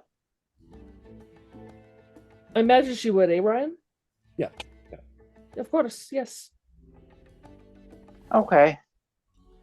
I think the myriad can have way more going on than they want to. Part of the reward that I got for the game of elements, I could set 6 of those places on fire. We're terrorists now. You You know what? Fuck heisting taxes. Let's blow up the city. Fuck it. Distraction is a distraction.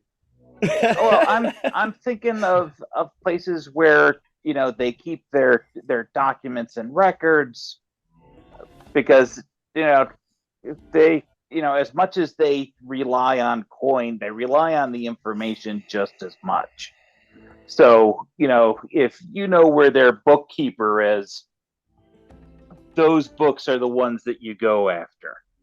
Above the table, it's Fight Club. You go after all of the records. Now, when these explosions happen, I'm assuming simultaneously. Do you imagine? Oh no, sequentially. I can't be everywhere at once. Right. So repeatedly they. So you imagine that this time in which this happens will be more. I feel like the cost of recovery alone cover whatever tax problems we cause with It's a fair point. And not to also say that they just started sleeping normally this week, so this Westruun would it'd be in a new hell. I'm stunned. Because I trust your word a lot, Ember, but I think this one might be too true to your name. So I appreciate the enthusiasm here. I mean, 6 explosions, that's a lot. But you can limit it to just the myriad's houses, right? So it's not going to hurt anyone else's house. Because you've always been able to just make a fire go away. It depends on how they've set themselves up. I think 6 simultaneous house fires are probably going to worry people a little bit. Explosions. Yeah, the common folk who don't know that, like, it's a fair point that the common folk who don't know that, yeah, that's a myriad gambling den or that's a myriad station house, are just gonna see like 6 bombings throughout the city and probably flip at least some of them are gonna freak out, The ending to Fight Club. Like, I'm sure the government's gonna be like, oh, like, yeah, there was totally some like vigilantism there, and maybe like get a handle on it. I see Easton's point. It is a sort of terrifying thing when buildings in your street start exploding. Yeah, I don't know that that's that much less scarring than having your taxes raised.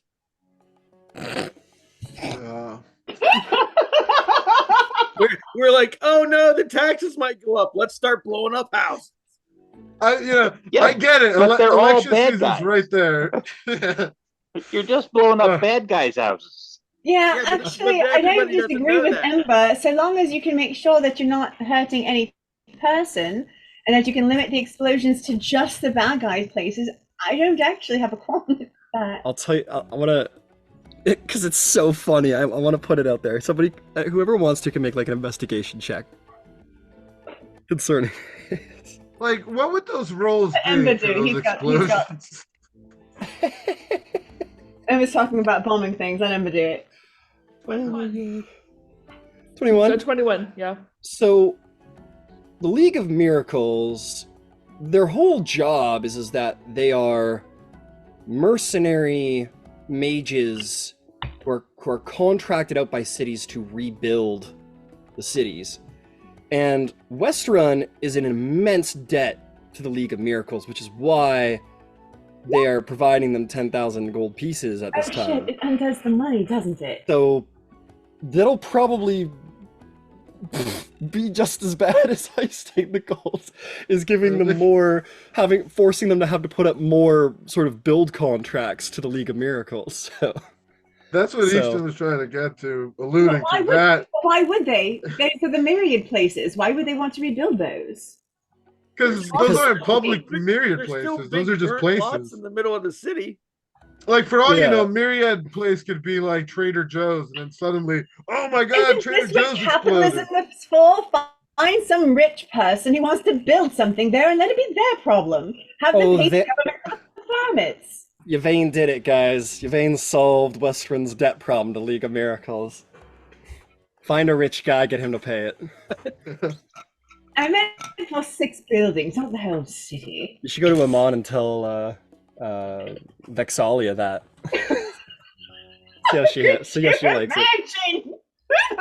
Could you imagine? You want to see my bow? Want to see my bow that I acquired? Who made that book, Salia? Little hands made it. No, I was just to get too distracted. That was fucking hilarious. It's also Zarvog's line was incredible. what kills me is that the big reward they give us for saving the city doesn't affect the taxpayers' money, but the similar sum that they're giving to the League of Miracles will affect the taxpayers' money. Yeah, but it all affects. We immediately spent most of that in town. Yes, that's true. So we already gave We back to pumped the it directly back into the local economy. Stimulated the economy for sure. They were also very desperate. Like, people were like, it was bad. Like, people were not showing up to work and stuff, and like the economy was going to collapse if they didn't get this solved. So they're like, here's a huge sum of money. Someone please goddamn solve this problem, right? We'd also be ridding them of a crime war, right? Because if we take out the myriad, the class will be done there, so they won't be fighting for control. If the dwarf was still in the room, she would say, think of it as an investment. If you're having Westruun pay 10,000 gold pieces to get rid of the myriad. Right. And in Ryan's defense, the point he kept trying to make earlier, we're not actually getting rid of the myriad, but it would put them a step back, right?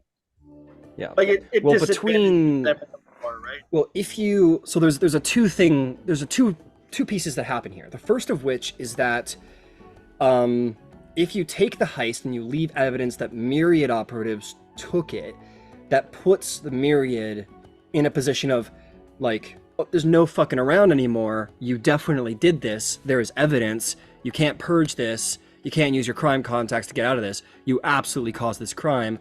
With the addition of a myriad defector, like, passing off information and a sting on top of it, could be enough to at least severely cripple them in the city. Yeah. So at the end, so we come back around to our thing again. You just got to decide where your morals lie and what plan you're going with, and then start making a plan.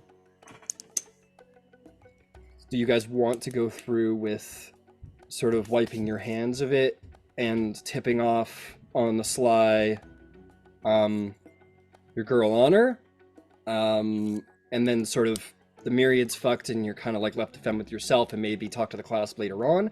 Because like the class wants you to take it. If you don't take it, they're not going to be like pissed with you, but they'll be like, you didn't do what we wanted you to, but you did give us information. Like, maybe we'll still talk, but like, we'll talk, but this isn't what we asked for. So maybe there's some opportunity down the line for you at the class, but you wouldn't be gaining the protection of the clasp immediately. Specifically to get out of Westruun too. Yeah. Well, the clasp, yeah. I don't know. I say we say to the city, here's the myriad. We say to the myriad, fuck off. And we say to the class, listen, we gave you the information, the opportunity. We shouldn't have to do the stealing for you too. And I think you would know, just like off the top of your head, you've been in the business long enough, Jewel. They want you to do it because if it goes bad, it doesn't go back to them, right? It's just you. You'll be like, oh, the class maybe do it, and they're like, okay, right, sure, right? Clasp will be like, I don't know her. Like, do you see a brand? We brand our members, right? So that's why they want you to do it, because you're capable. They want you to prove yourself, and if it goes bad, they can wipe their hands of it.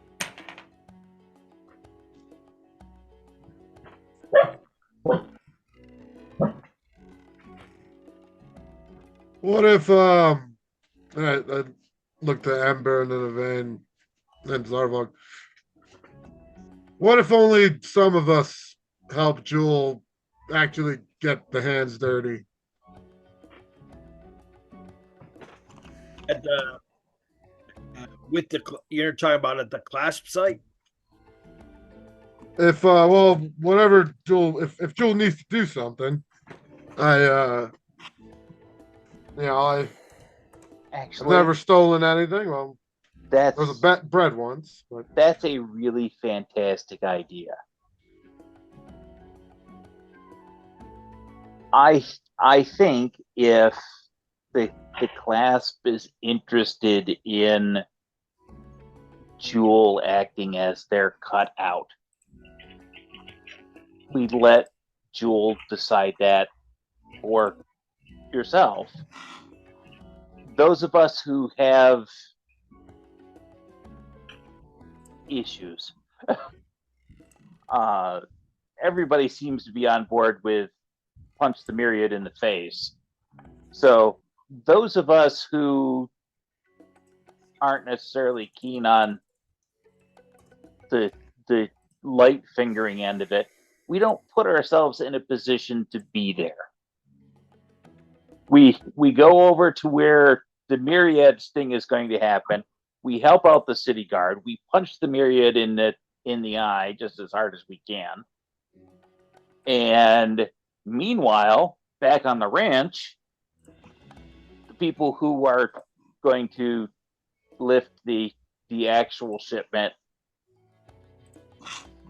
rob the stagecoach and then hand the goods over to the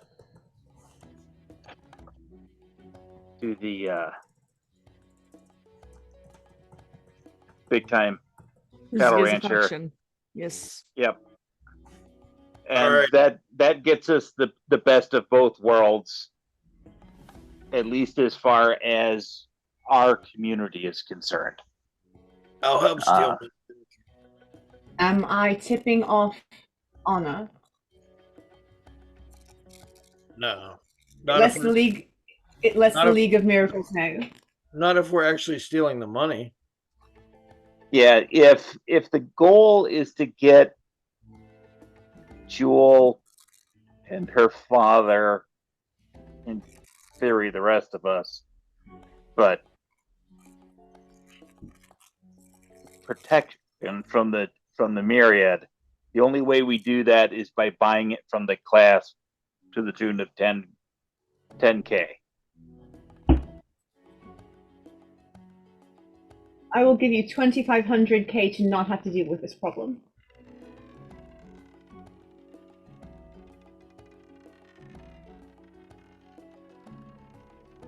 I would rather buy her out of debt and piss off the myriad.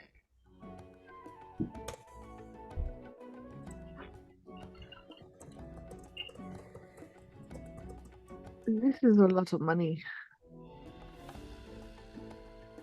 Oh, now you're in debt to Yvain. Right. Yeah, you wanted a gambling background? You got a gambling background. I think I like Ember's plan.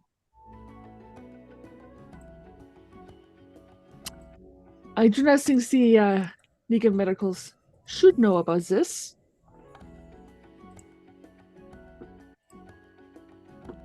And when it comes to taking the actual money, I have ideas. Okay. So what am I doing? Punching the myriad in the face. I need specifics. Do you need me to tell Honor or not? No. That's what. No. No. All right. Still need to use a stick, but for something else. I just had an idea. I'm assuming Zarval and myself are our hands are about to get a little dirtier. Oh, Yeah, that's fine. yeah. Well, Let's do the one thing every GM hates: split the party. Oh, I don't hate split the party. I love split the party. I think it's interesting. He's been typing away so much. He's excited over there. Oh, I'm just updating handouts. I'm not. Yes, yes. No, Ryan sitting there just like rolling dice, like, what was that? Nothing. Oh, the heist already happened, actually. And all of it was for nothing. No, I'm kidding. Well, Joel, let's how do we steal? Okay. New grounds for me. First, we must sever the grate from the floor, possibly with acid, from the sewer side, so that when it is time, we can knock the grate loose and escape that way. In order to get the shipment, I am thinking a combination of a silence spell and a smoke bomb.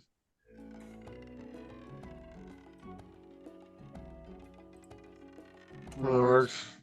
And should we call your dwarven friend to confirm more specifics? Split up here, get the plan going. I'm sure the class is going to provide something for us. I have a map of the underground, so if there is a place where we can meet them in the middle, each side goes one direction. So they will have their money, they will be going their way, we will go the other way and have nothing to show for what we have done.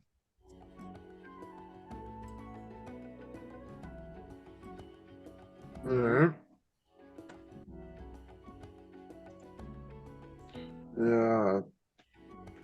You give Zarvog that map, maybe we can clear out the right path and get us out of there. Without, pardon my word, without a trace.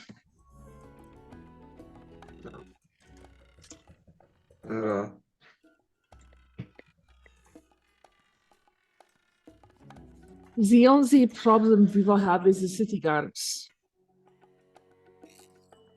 But if they do not see, because it's a flashbang, and if they do not hear, because it's a silent spell, you know? Should buy us a window. I'm hoping to not have to fire for multiple reasons. There's no one else that I've seen in Westruun with what I have, and it's one sound fits all sort of deal here. So, as non-combative as possible from my end. Yes, I agree. I would much rather run like a beach.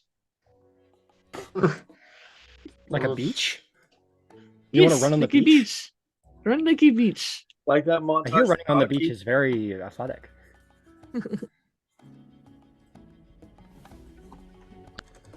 All right.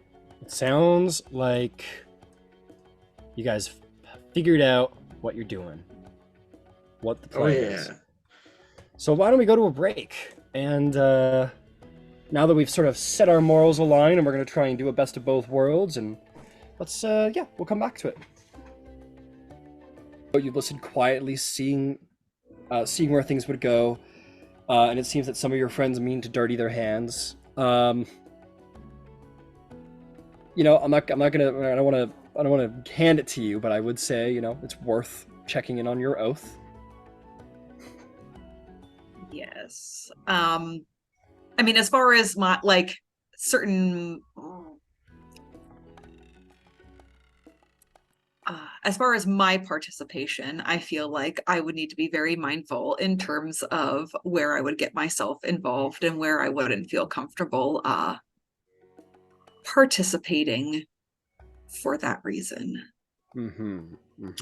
Perhaps depending on how this progresses, what I'm unaware of won't hurt me. Do you Yes, think paladin oaths are just about personal accountability? No, I understand that it depends on certain oaths. Yeah, of course.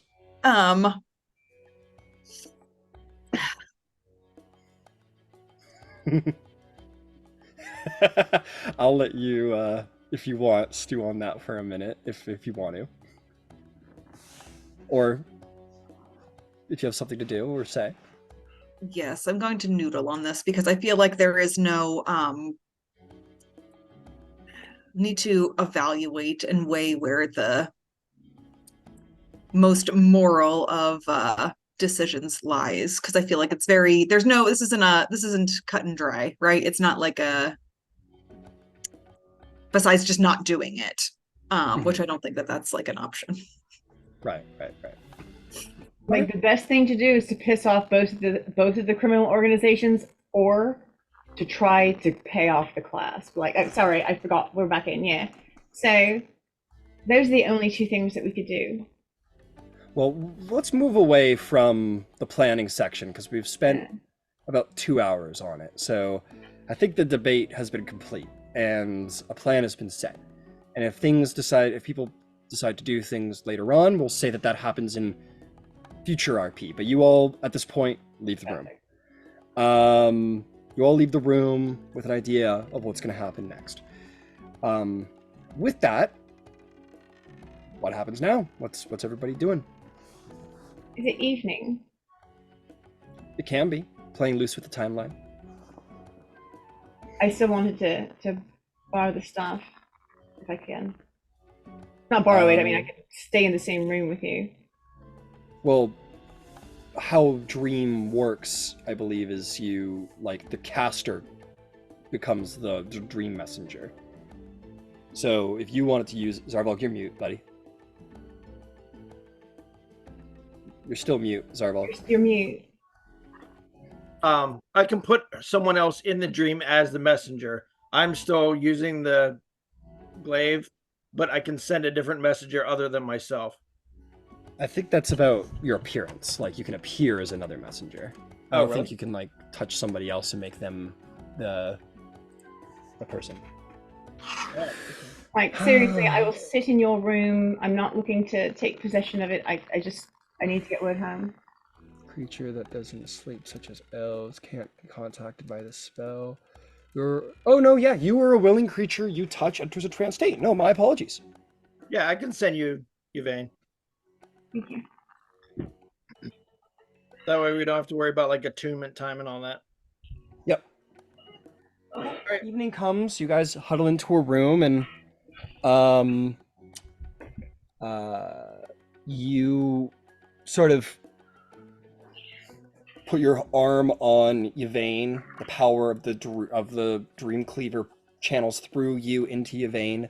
Yvain sort of falls unconscious. Where are you going? And you're going to Zephyr. I'm seeking out Vilya.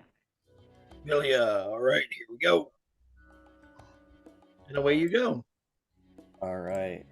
Okay. Hang on a second. Yep, she is a half-elf. She can be contacted through.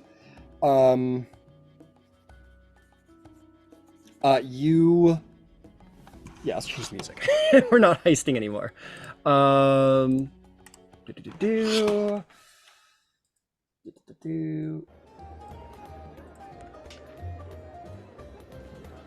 Okay, there we go. You sort of pass out, and you feel your spirit travel forth. You find yourself on this strange jungled peninsula. There are huts and sort of familiar to what you had seen, druid, sort of half druid crafted shacks and huts. There are people walking around in sort of somewhat tattered clothes or very simple clothes made from probably what's around. There's also a very large volcano range in the background. And you see this woman, who you know to be Villia, standing on the beach. And she seems to be talking to a group of individuals. Right. I am going to wait until she has a moment, and I'm going to call her name. Okay. You wait. You'll wait for some time. She talks to these individuals, um, about as many as your group, um, until she walks towards a tree. She taps her staff in the sand, and the tree seemingly opens up. And as she walks through it, the dream transforms around you. You are in Zephyra. You see this a beautiful young half-elven woman with a mantle of autumn leaves and a crown of horns, antlers. Um, and she turns around. She says, "Mom," and runs to Villia and throws her arms around her. Um, and the two of them are just sort of locked in like yeah, like you're in this moment and you're like suddenly thrown into this huge high emotion moment. Um, and that lasts for quite a while. Um, the dream sort of transfers to, Can I change you the know, landscape? yeah, you can control the dreamscape. I want to stand. I saw her in a moment looking at Corin by the cherry tree. It is a memory of hers. It was while we were doing all the thieving thing. You said I saw a moment where they just looked so incredibly in love, like newlyweds. That moment. I want to go to that moment. All right, you transform the dream. It is in the same space. This moment happens underneath the cherry blossom tree. And it sort of transfers sort of into the future where the two of them are sort of, you see your group sort of nearby, and the two of them just sort of like hand in hand. She is no longer wearing sort of tattered jungle-ridden outfit. She's in something a little bit. She's in what you remember her wearing at the time, which was something a little bit more um, nicer, a little more decorated, druidic. And the two of them are just sort of walking together, and they're happy. Change the moment to when she gave me the sickle and she called me sister. Yeah, you find yourself in that moment, almost POV, as the whole thing sort of transfers around you. She seems generally unaware, as dreamers are, of the strangeness of dreaming, and she hands you the moon sickle, and When smiles at she you, hands fellow Ashari. when she hands it to me, I'm going to say, Vilya, you're dreaming. And when I do that, I'm going to switch into the room where we had Ember's salon. Okay. You are in the salon. There is the sort of fine music. There is the finery around. There are the individuals who are in attendance. She's like, I am so sorry to disturb your slumber, but I needed counsel, and this is the only way I knew how to reach you. And if I am in error, please accept my humble apologies. I just lack the wisdom to know what from what. uh, okay, sure. What happened? What are we doing? What are we doing? Sure. All right. So, the very short story, if you look in this room, exceedingly short story. Okay. Westruun has been set upon by a plague of nightmares and missing children, 72 of them to be exact. There were one faction in two places trying to bring back the Horned Lord, but we stopped them and it didn't happen. But these four that you see have warlocks that they are the warlocks are they're patrons for the warlocks. Okay. Each of them is currently wanting access to the Ashari, and I'm going to try to just like separate things. I'm going to put Farouz's and Lady something or other, like their pictures next to each other, and say, these two are wanting to come to Zephyra. I wrote him a letter of recommendation. He said nothing of substance. They did not hurt anything. Their game may have actually saved Westruun, but they're beings with enough power to power warlocks, and they're coming to spaces near the rift. And I told the realm seer, and he behaved as though I was a silly child, and maybe I am. So I came to see you because if you tell me I'm a silly child, I will apologize and do penance. I'm sorry. She just looks like a little.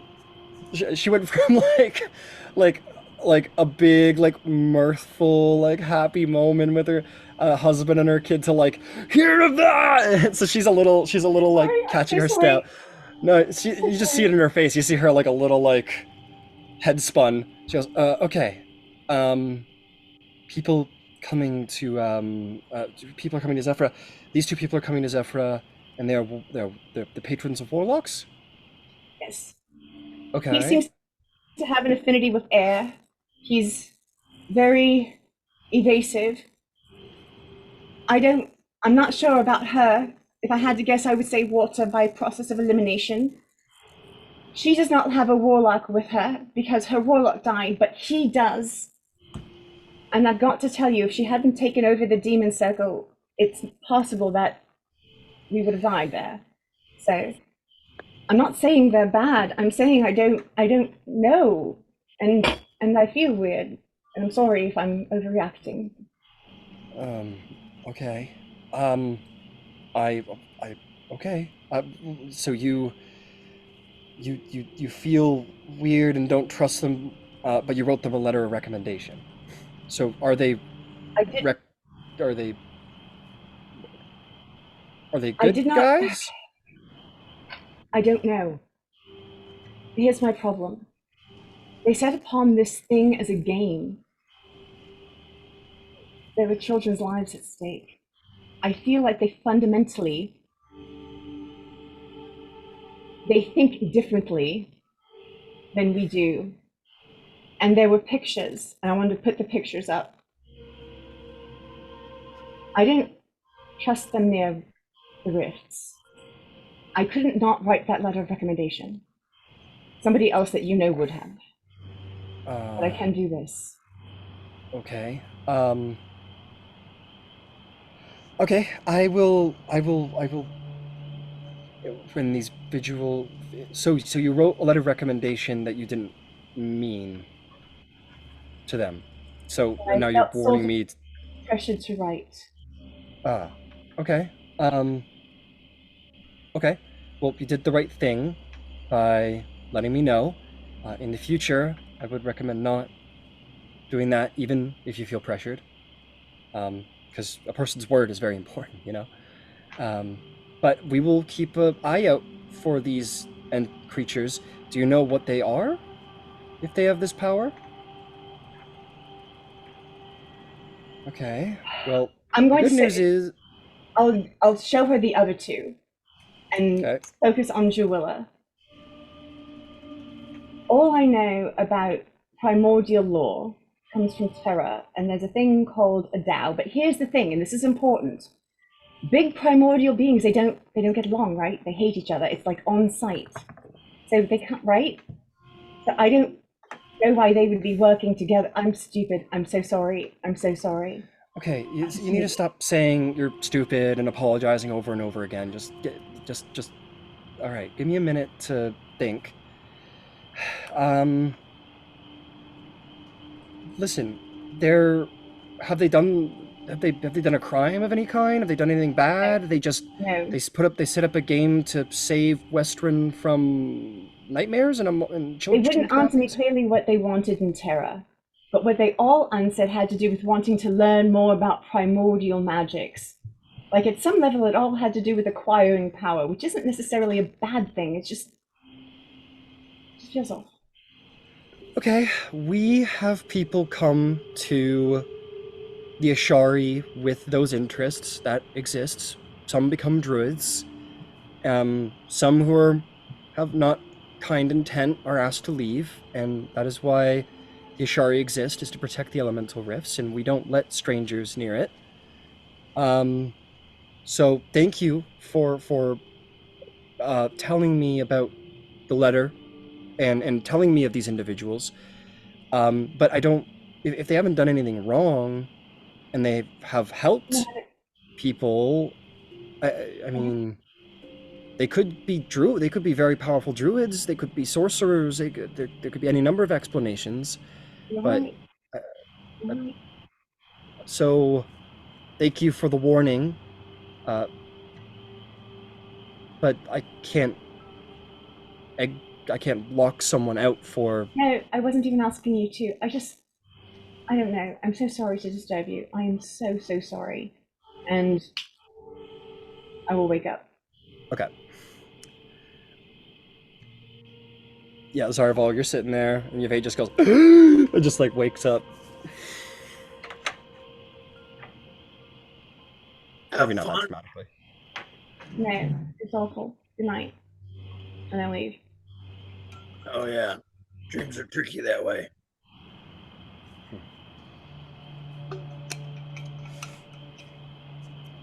Okay. Who else? Who else has stuff? Seems like there's a lot on the Aurora's plate with what's coming up. Yeah, I mean, okay, so what is coming up? In a couple of days, we have the festival. Yeah, so I believe everybody here has completed their downtime. So you guys are, during the Hazel Festival, going to have the Hazel Festival, and you're going to have the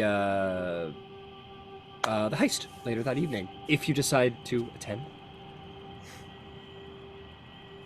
No. Yeah. All right, go ahead, I'm Joel. all good then. I don't have anything specific going on. Cool. And that carries over from last session when I did my investigation roll. Okay, cool. So yeah, I'm straight too. Yeah. Are any of our items from Fillmore's done? Gilmore's? Fillmore's? Oh, Sorry, Gilmore's. Fillmore's. I think of Fillmore's thing of Toronto. It's like, that's crazy. Yeah. That sounds so much like Gilmore's. Yeah. All that stuff will be done before the Hazel Festival. I think I put a message out to say just claim everything that you were having commissioned. Perfect. Yeah. So Zarvok should have his arrows. I think you put in something. Fenn's Minotaur barding is good, and so on and so forth. Okay. Yeah. One small thing. So in that time, would it be possible for me to, I guess I would say either go to like a jeweler or something along those lines to acquire a pair of platinum rings? Absolutely. Yeah, absolutely. What is the price of those in your material component? I assume it is. It is a component, and it's worth at least 50 gold each. Or at least 50 gold each. Yeah. So yeah, that's worth. And jewelry is sold not for crafting price, but for worth. So, yeah, you can go in there and find that if you want. No problem. Yes, I would like to do that. Yeah. So each ring needs to be worth 50? Yes. Yeah, okay. So that's 100 gold, and you can easily acquire two Okay. such rings. Your squire will go with you, very quickly, sort of starting to get the idea of what you want her to do, and takes care of your horse, and she kind of, as you're getting to know her, she kind of gets distracted very easily. Like she gets like curious and kind of is like looking at something, like there's really strange things, like a tree. She's like, you'll be like, oh, and yeah, you'll see her like standing in the square, like looking at this tree. You'll be like, come on. And she'll be like, oh, sorry. And she'll run after you, or like, just like, I don't know. She's just kind of like a curious sort of attention deficit individual, I guess. But she doesn't mean to be. But she's working hard to please you. Good. Good. Okay. Yeah, that should be good for now. Understood, understood. I will say throughout the week there, Jewel, Keen Eye keeps a close eye on you. Perhaps so close, in fact, that perhaps you're like, fuck off, they're gonna see you. Where she just like follows you everywhere. After that long conversation in the upstairs room, like she's sitting at the table, like with this like, God, I hate you so much look on her face. Like she doesn't know what you're talking about, but she wasn't invited to hear it, so she obviously is suspicious. You very much get a very clear sense of I do not trust you, and like abides by you jumping through windows and stuff to learn more about the heist, but like is very visibly upset by it every time. She's got her, she has the most cursed job in the world right now. She's been hunting you down for like a year, and now she's got to like watch you do crime.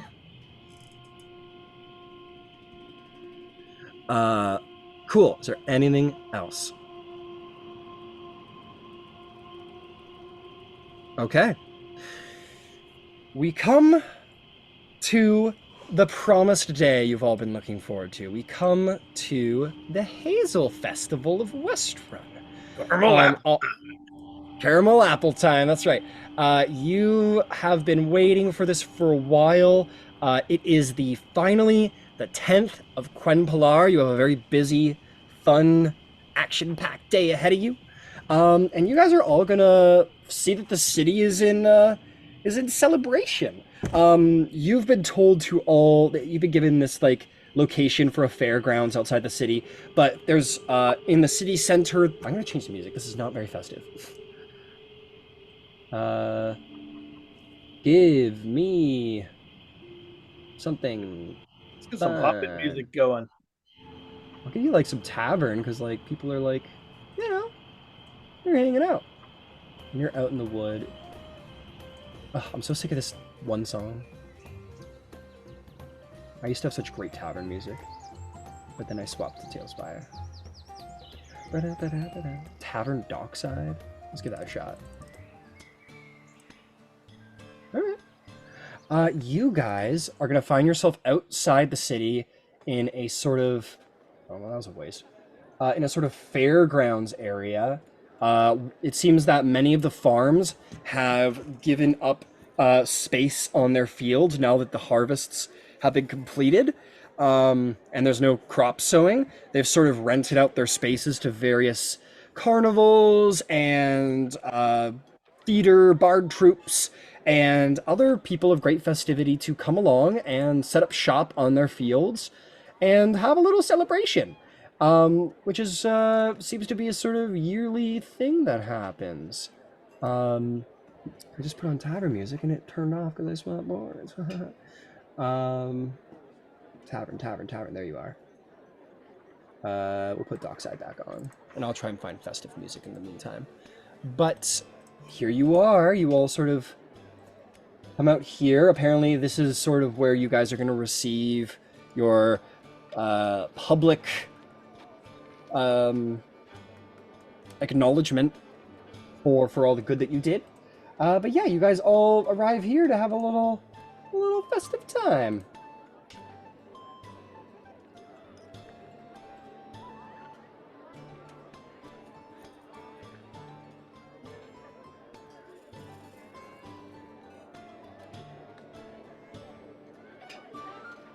Yeah, let me just put you guys all in there real quick, and then we'll get to the good stuff.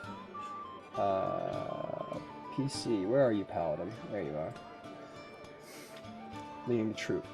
Yeah, you see many tents set up. You see people watching theater. You see... come on now. Yeah, people making theater. Oh, I gotta pull this up so that I know all the cool stuff that's going on around here. Slightly unprepared, apologies. One moment. Tal'Dorei. And this is the Summer's End Festival grounds. You make your way to the entrance to where there's like someone in like sort of like a costumey, like scary autumn cloak. They have like They have like leaves pinned to them. It's like very like, and underneath it's like a very like the most nicest guys, like just like generally like a nice, very common face underneath. And he goes, "Oh, welcome to the Summer's End Festival. Welcome to the Hazel Festival. Yeah, feel free to come inside. Just so everybody knows, the fairgrounds. We don't use gold around here. We use tickets. So if you want to do an event or you want to buy something, use tickets, and you can purchase them here. Each ticket is 3 copper. If you want to buy 4 tickets, it's 1 silver, and if you want to buy 10 tickets, it's 2 silver. So just let me know how much you want. I'll be happy to give you some tickets, and you can go and enjoy the fairgrounds."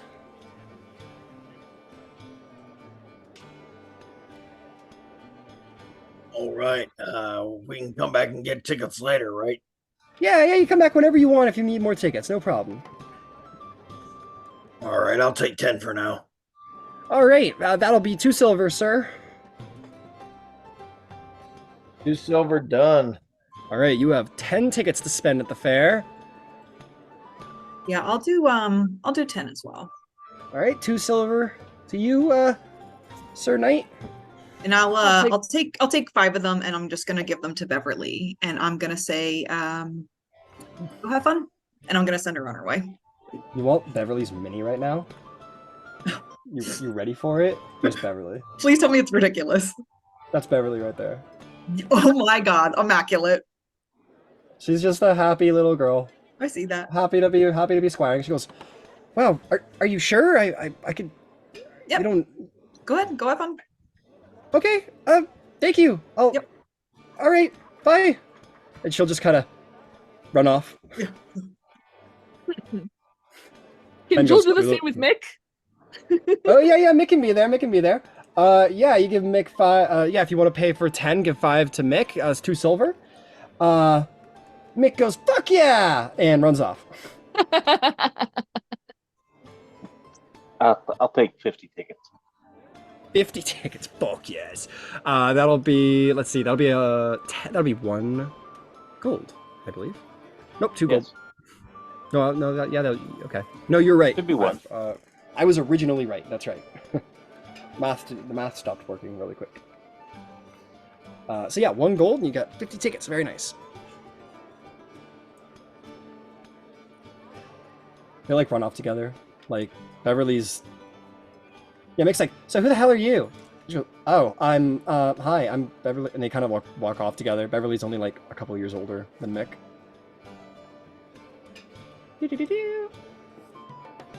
Anyone else buying tickets? Or are we good? Easton won't be buying any tickets. Easton's just chilling, chaperoning. Chaperone. No problem. Okay, fantastic. Okay, you guys can begin to explore. And this is all, every shop, every tent here has a purpose. So, what do you guys want to try and do or see? The first thing that you would immediately see, of course, is, you guys would see the theater stage immediately. Some plays. This seems to be free. The audience is there like, "Hey, woo!" There's like a bard on stage, and he goes, "What can I say about Scanlan Shortholt? He is brave, and he is taller than most gnomes. With his sword at his hip and a mustache on his lip, there's nothing a gnome cannot do." And he's just like playing a song about Scanlan Shortholt. Saying, "Slayed the dragon single-handed he did, saved his friends from Death's dark grip." And it's just sort of playing a little tune. That seems to be what's going on right there, right now. All right. Do I see any games of skill around? Games of skill! And now, for the games of athletics. For the feats of strength. There it is. Let's see. Maybe a perception check. See if you can track anything like that down. Okay.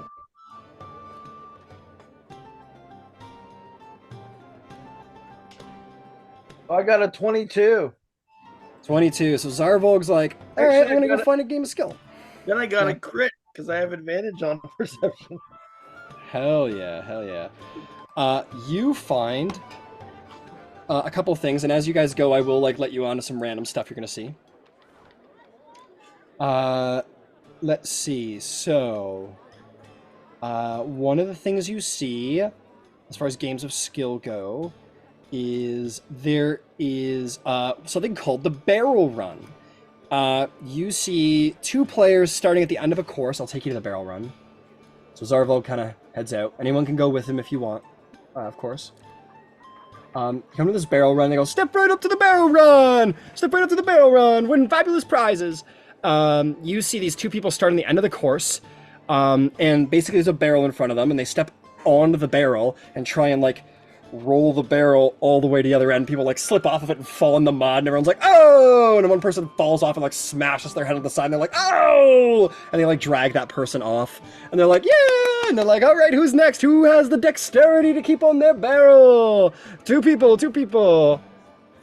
Oh yeah, I want to go. He goes, excellent, sir, to the very handsome hobgoblin. Who will compete with this great warrior? And anyone? Sort of carousing the crowd, seeing if anyone dares to face down this guy. Yeah, one guy steps up. It's just like this tiefling guy who's there with, like, his family. And he's like, yeah, I'll go. He goes, come on, Dad, you give it a try. He goes, like, no, I couldn't, son. And he goes, no, you go ahead. He goes, all right, I'll give it a shot. He goes, I'll do it, sir. He goes, hey, there we are. We have another man for the barrel run. All right. The objective is you must stand on your barrel and you must walk it to the other end. Whoever gets there first is the fabulous winner. The first one to land safely on the other end is the winner. Are you ready, sir? And the tiefling goes, yeah, I think I'm pretty ready. And he sort of waves to his boy. And he goes, and you, sir? Let's go. All right, and your marks. Get set. Roll. That's funny because that's a pun. Because I mean it. Roll me an acrobatics check and roll the barrel. Oh, acrobatics. All right. Oh yeah, this is acrobatics for sure. Okay, 21. 21. You, being a skilled adventurer who isn't just some guy off the street who's here to enjoy a festival, but a skilled, trained hunter warrior, easily, like, there's a little wobble at the front, but you easily make your way to the other end. The guy, like, he doesn't fall off his barrel before you get to the end, but he barely gets a quarter of the way. You just like backwards walk all the way to the other end with almost perfect balance. And he's like, there's a winner, like a man of great skill. Hey! And everyone sort of lets out an applause. And he says, for you, sir, you win your opponent's ticket. Congratulations. And he will hand you the ticket that your friend spent, or your opponent spent. And your opponent will be like, good job, you're quite the acrobat, my friend. No chance there. Nicely done, nicely done. Pats him on the shoulder. Yep, and he hops off. And he goes, Dad, you suck! And Mom goes, hey, don't you talk to your father that way. Yeah, you hop off the barrel, and you've won yourself a free ticket. All right. Let's see, I will say, just to give you like a free sort of what you see around you as you hop off the barrel, you see this guy in actually very good white face paint with what looked to be like a pair of, you don't know what, but really good vampire costume, if a little over the top, but still with like the huge collar. The face is white. His eyes are just normal. Slicked back hair with like pig's fat or something. Like looks very like cheesy Dracula. He goes, welcome to the House of Haunted Horrors. Do you have the stomach to survive what's inside?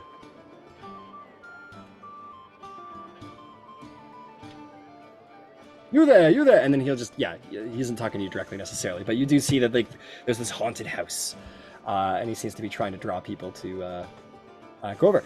All right, who else wants to do stuff at the festival?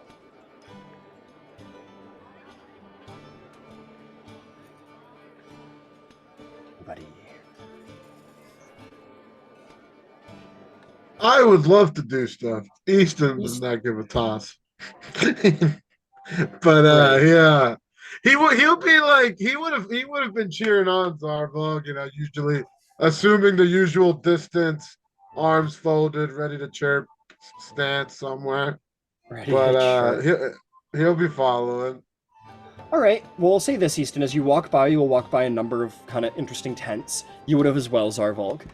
you would see the first one you see is a man. He's like, "Oh, come check out my new potions! The snake oil vendor. You'd be surprised what one can do with snake oil. Your alchemical possibilities are endless." And he's trying to sell some snake oil potions.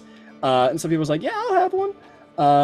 The next person over, he's this like gruff, like bearded man. He looks like the real deal, though. He looks like pretty much the real deal. And he's just sort of sitting there, and he's sort of like working on leather with his leather tools, and the sign up top says fur trader, and there's all kinds of pelts of bears, elks, rugs, all kinds of sort of fur tradery things, cloaks made of like some great beast, all manner of sort of fur trader there. And the last one on that line, you see a young gnome with a sort of tiefling assistant, all kinds of papers and books there, and goes, "I don't know how to write? That's okay. I will show you how your name is wrote, please. We are the scribes over here. Anything you want written, we can write for you for the price of 1 ticket."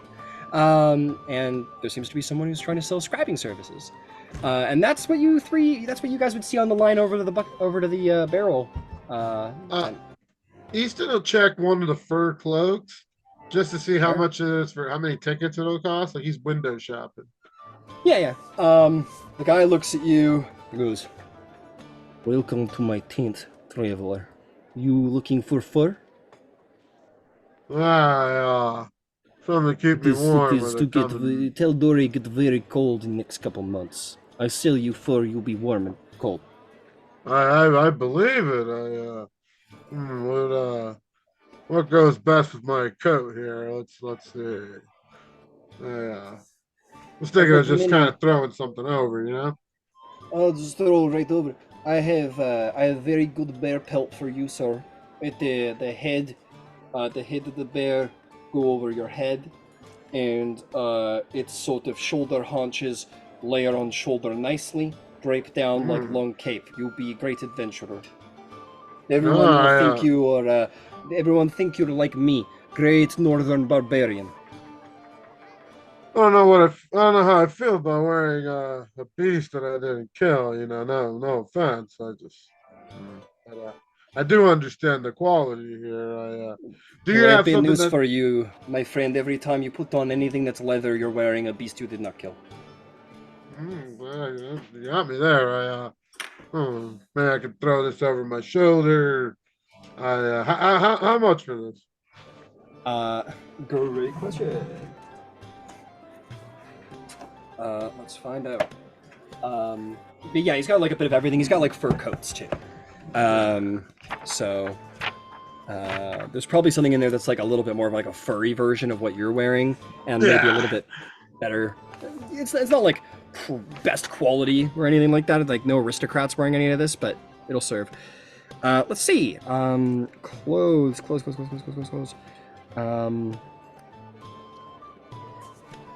He'll say, "I sell you. You want fur coat for the north? I sell you a great fur coat for you use tickets. I sell to you for. Sorry, I just gotta go through my prices here. I sell to you for 20 tickets. All right. And you sure I can't just give you some gold here, some silver? If I take gold, I get in big trouble. You got to go get tickets. Be part of the experience, my friend." Since it's all the way over there, and I got you though. I'll be right back. Hold that one for me, and all right, I'll hold that one for you, sir. He's gonna go get the 20 tickets. All right, guys. Oh, welcome back, sir. Did you change your mind? You want tickets now? Yeah. But fuck it, give me 30 of them. Fuck it. He's sure, sir. 6 silver for 30 tickets. Yeah. Okay. Here you go. Are you allowed to take tips? It seems like you're having a. Sure. I wouldn't say no to a tip. Thanks. Here, and he gives him a gold piece. Keep the rest. Holy shit! A gold?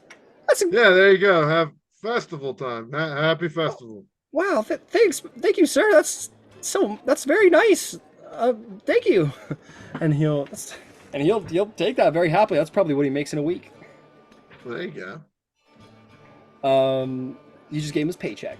And yeah, you can wander on back. He goes, "You return. Congratulations. You find your way back to Bishop in Carnival.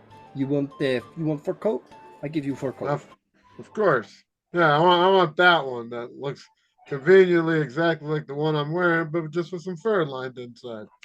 I'll take that one. I like It's that like one I a knew lot. you were coming somehow. Somehow.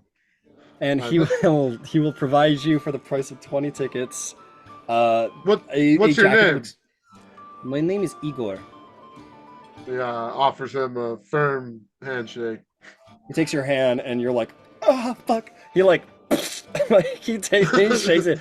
This guy, like, he's wearing a lot of fur, even for autumn. And now you're probably realizing how strong he actually is, and he just like, it's a firm handshake with an F. I want to tell the people who made this, you know. So Yeah, thank I you. know. I appreciate. Yes. You tell people Igor make this. You send them to Fur Trader. I give fur coat. All right, perfect. Would you like And, anything else, sir? Perhaps you have a lady friend who might need fur coat too. Nah, you're fine there. No, I'm probably gonna boy, spend the no. next 10 tickets I have to put check my buddy's ego for a little bit, maybe, or maybe get humiliated by him. Either way, you know. Oh, very, very good, sir. You have so much fun at Carnival. Enjoy the Yeah. festival. Thank you, Igor. It's nice to meet Pleasure is mine, sir. you. And with that, The entire conversation, he has no expression. perfect. But yeah, you can wander off. Fantastic. That is Igor now. Sweet. Who else? Who else has got stuff they want to do? That's Zarvolg and Easton. I will wander around and look at the other tents. Okay. Is there any area in particular you would like to select? Let's see. So we kind of covered over here. I'm trying to see like where we didn't cover. Yeah, your party's kind of been down this lane so far. You just go on the opposite side if you want. Yeah, let's start there. And then also, I'm intrigued by the people in the gate with the pig. I'm not sure I want to know what's happening there. If that's not a greased pig contest, I'm going to be so upset. Let's go to we'll look at the tents first, and then yeah, we'll see what happens. A lot of spectators there. Lo and behold, indeed, it's hard not to see about 4 people covered in mud chasing around a squealing pig, and sort of like just running around madly. Whee! And people just like diving into the mud and slipping off the pig, and people laughing hysterically watching them try and catch this pig, and the pig's just running circles around the mall. Incredible. You will sort of look to the side past that, and you are going to see the first one. You see this guy's like, bright in your houses, fine lamps, oil for sale, lamps and oil for sale. You need to see in the dark. You need to make your way home tonight, later. Lamps and oil right here. Sales always pick up at nighttime. And then the next one over, you see this guy, just his place is filled with sweets and candies, caramel apples, funnel cake, everything that you could possibly want at a festival. There's people just lined up, and he's just like taking tickets and handing them out, and so that guy doesn't even propose. He isn't even trying to sell his wares. People are just coming up. He's the candy guy. He's the candy man. He's the candy man. And the next one, which is getting significantly less attention, is this guy is like, bookstore. Oh. Yes, anyone want to buy a book at the festival? Bookstore from faraway lands. Educate yourself. Educate yourself while the festivities are. Wallflowers, this is the place for you. And he's getting zero business. It's no traction. I'm gonna go to this like candy vendor here, and I'm gonna get 2 caramel apples if I can. Hell yeah. Like, oh, step right up. Oh, hello, Sir Knight. 2 apples for you. That'll be 2 tickets. Absolutely, right here. I'll hand them over. Yep, he takes them and he hands them to you. He says, enjoy caramel apples. And then I'll step off to the side and then I'm gonna put my fingers in my mouth and whistle really loud, which will signal to Beverly that I'm looking for her. Yeah. You're like, wait. And like, okay, yeah, I'm here. Is everything okay? Yeah, everything is fine. This is for you, and I'm gonna give her the apple, and I'm gonna say, "Are you having fun?" He goes, wow, yeah, I'm having a... It goes, thanks. What is this? Go ahead, try it. I eat it? Do I Yes, like lick it or do I bite it? You bite into it. Okay. Watch me, and I'm gonna bite into it like and show her. You track it on your calories app, is your Right. calorie app, and she bites into it, and you see like you have that very rewarding moment when you introduce someone young to something like new and awesome, that you also like, and her eyes just kind of like go wide, and she's like, this is my new favorite thing in the whole world. It is good, isn't it? Yeah, this is really good. Thank you so You're much. welcome. Are you having fun? Are you? Yeah, no. Sorry. I said, are you behaving? And I'll like squint my eyes. I'm trying. Yeah, I'm trying. I'm trying my best. Okay. Too. All right. It's important that we have a good balance of training and fun. So off you go. And Okay, I'll continue. Yeah. Thank you. She just kind of walks away. Yep, absolutely. And she walks away, a little intimidated as usual. But we like it. We like it, as she should be. And yeah, she walks away, and she seems to be enjoying the fun. And you see, very quickly, Mick comes around the corner and goes, "What the fuck? I thought we were hanging out together. Why did you run away?" And she goes, and immediately Mick seems to have decided that this is the person I'm gluing to. And you see Beverly's a little like... He's not imprinted on Beverly. Yeah, it's imprinted on Beverly, and Beverly's like, who is the strange child? Incredible. Fantastic, Finch. Who else? Who else wants to do stuff at the festival?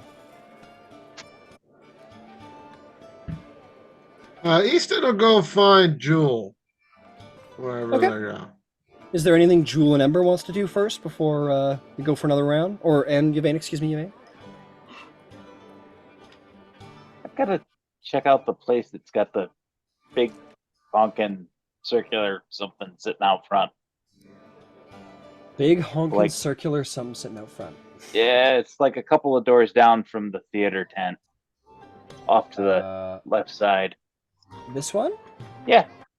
The All big right, honkin' absolutely. circular something hanging outside. That is absolutely what that is. No problem.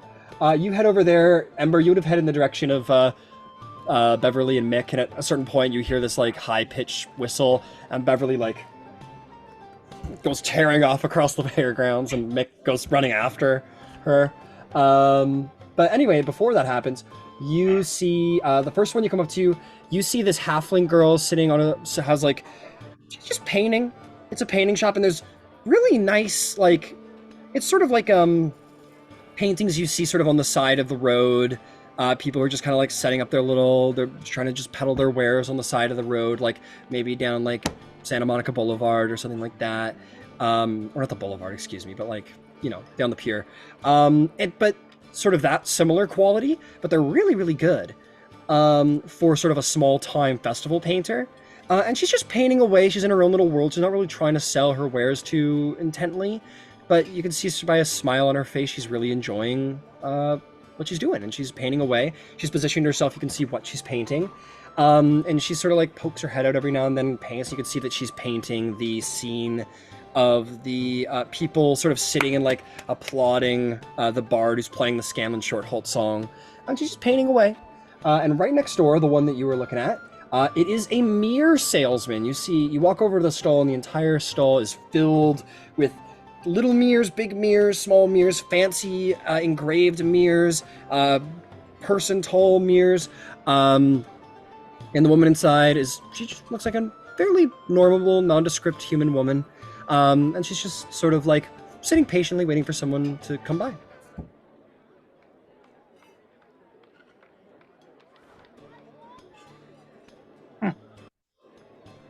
If you look at one of the mirrors, she kind of stands up and she goes, hello, sir. You thinking of purchasing a mirror today, perhaps?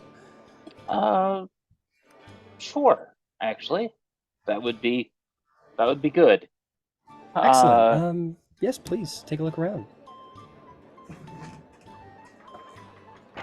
Is there anything in particular you're looking for? Something bigger? Like bureau top mirror.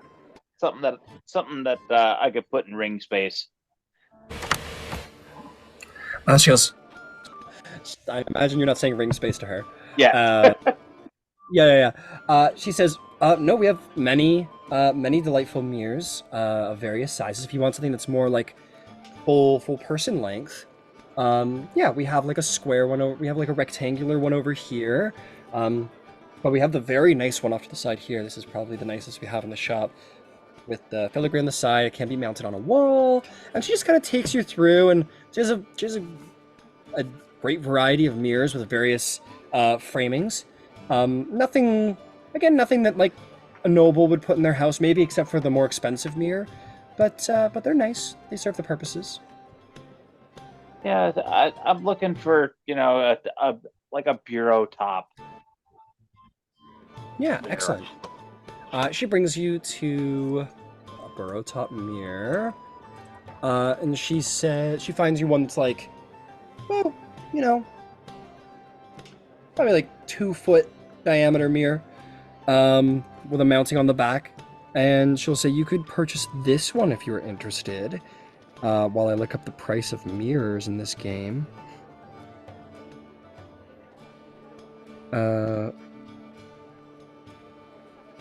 Damn, that's crazy. I know there's a steel mirror in here somewhere. There it is. She goes, it's a... Oh, we'll put it at like half. She says, that's, we will sell that to you for...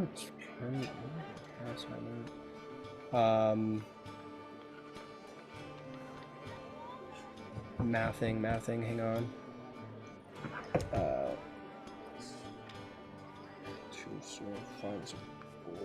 10 tickets. Holy shit, sorry. Hang on a second.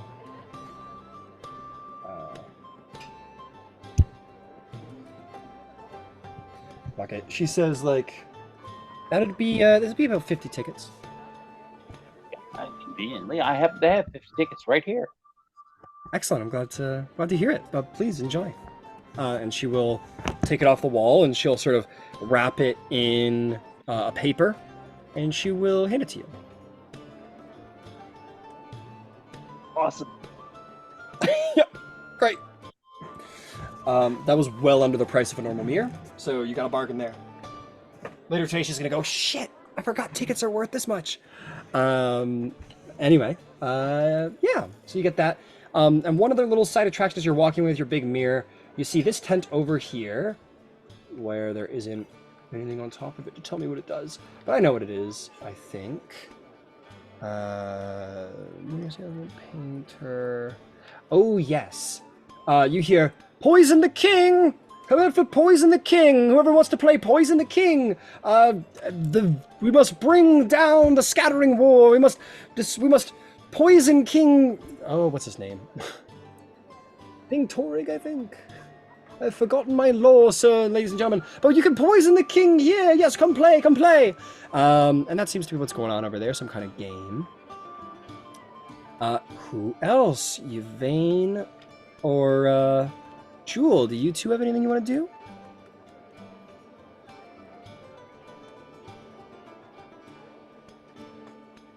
Jewel's just walking around. Okay. I'll just give you like a quick random so that you can kind of see what's going on. When we say you walk sort of this way, and you're going to see two things. The first of which is you see what is called the beer table. It's a little sign hung out, and you see people just like... Beer tent! Yeah, it's the beer tent, exactly. Just kegs upon kegs upon kegs. People just pouring, taking a ticket, pouring, handing, taking a ticket. Just tons of tickets being handed around. And yeah, people are at all different tables, and they're just chugging away at these like almost comically large tankards. So huge beers for the price of one ticket. And to the right, It says king for a day. It's just an empty tent. It says king for a day on it. I'll check it out. Okay. You wander along inside, and you find yourself suddenly in surprisingly very realistic. The interior of what looks to be like the room of a king. There is a beautiful roaring fireplace with real fire. There is a beautiful velvet sitting chair in front of the fire. The walls are stone. It actually feels a little cooler in here, but you can feel the heat of the flame, like the temperature drastically changed when you stepped inside. And even when you look out, like when you look back out the tent, you can see the fairgrounds. But when you look out the window, you see like a city below castle balustrades, and then a wall surrounding it, and then long farmers' plains, as if you're standing atop some great, like you're in the main chambers of some great castle, and it's all alive. Like you see people walking around down in the streets, you see the wind swaying the trees, you see like horses sort of making their way across the field. A very magical interior tent, and in the middle there is a big board. It looks like some kind of like war map with all kind of pieces set up on it. All right. Well, I'll just take a peek at the table because I'm curious. Absolutely. You see that there seems to be cool. You sort of move up to it, and you see that there's like pieces on either side of the board. It's sectioned off between like, it says like, the kingdom of Drazig and the kingdom of Tal'Dorei. And as you look at it, you feel this weird sort of sixth sense communication to it, almost like the feeling of attunement. And you feel that if you willed it, the pieces could move. Joel's not gonna mess with this. Okay. Yeah. I will, on the side of it, it does say like, conquer your kingdom. It seems to be like a game that's meant to be interacted with. Okay. All right. Joel will leave the tent. Okay, yep, you head out of the tent, no problem. And you return back to the fairgrounds, that immediate sort of change in humidity and temperature. Incredible. Yvain, do you have anything that you would like to do? Yeah, I guess I'll look at the bookstore.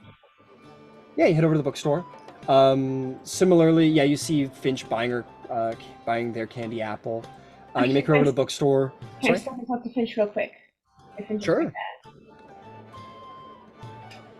Yeah, Finch sort of dismisses the squire, and Finch, you're approached by Yvain. Hey, I don't know if you have anything to do in the morning, and I don't know when we're leaving, but can I get you to go along with me on something in the overwall? Sure. Yeah, I don't see why not. Shouldn't be a problem.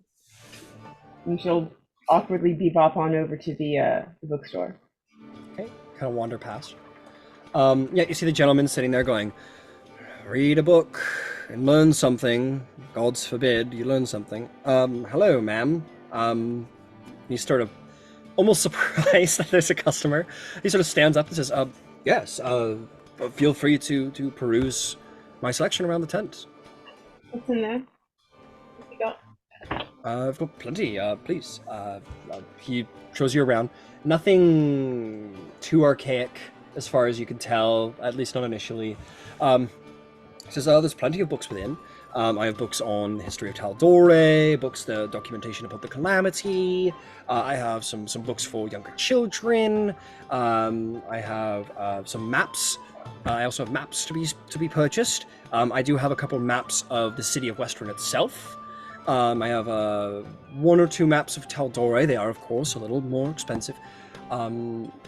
If I might say so, you do seem to be an individual who appreciates the written word, maybe a wizard, perhaps? Sort of looks down at your scroll. No, I'm a wizard, but I certainly am interested in your books on Tal'Dorei and the Calamity. Oh, magnificent. I'd be more than happy to sell you a couple. Right, what else do you have? I have plenty for sale. I don't offer. Well, is there anything in particular you're looking for?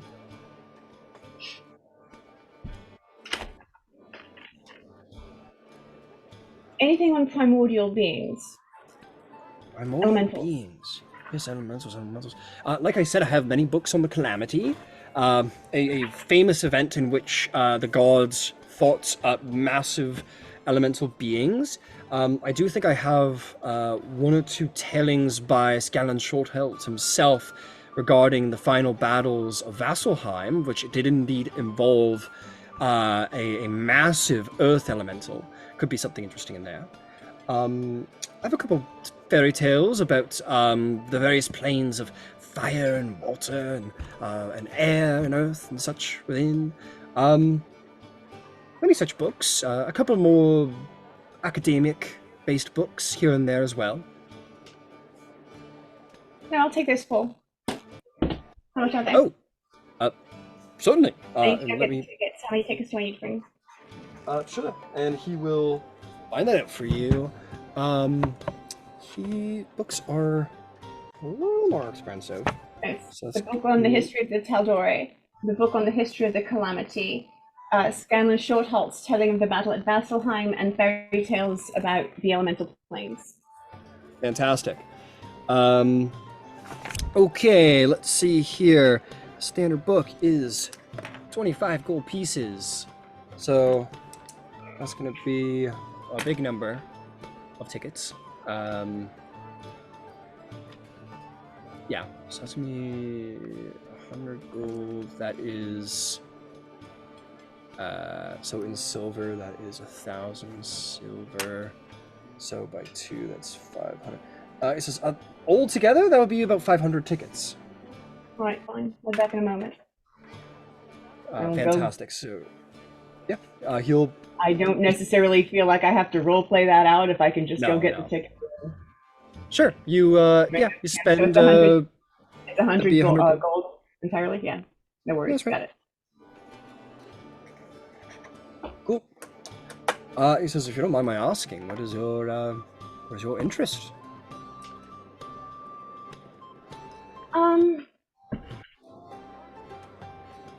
I recently got my ass handed to me by not knowing what I was talking about, and I'd rather that not happen again. Ah. Well, I'm sorry to hear that.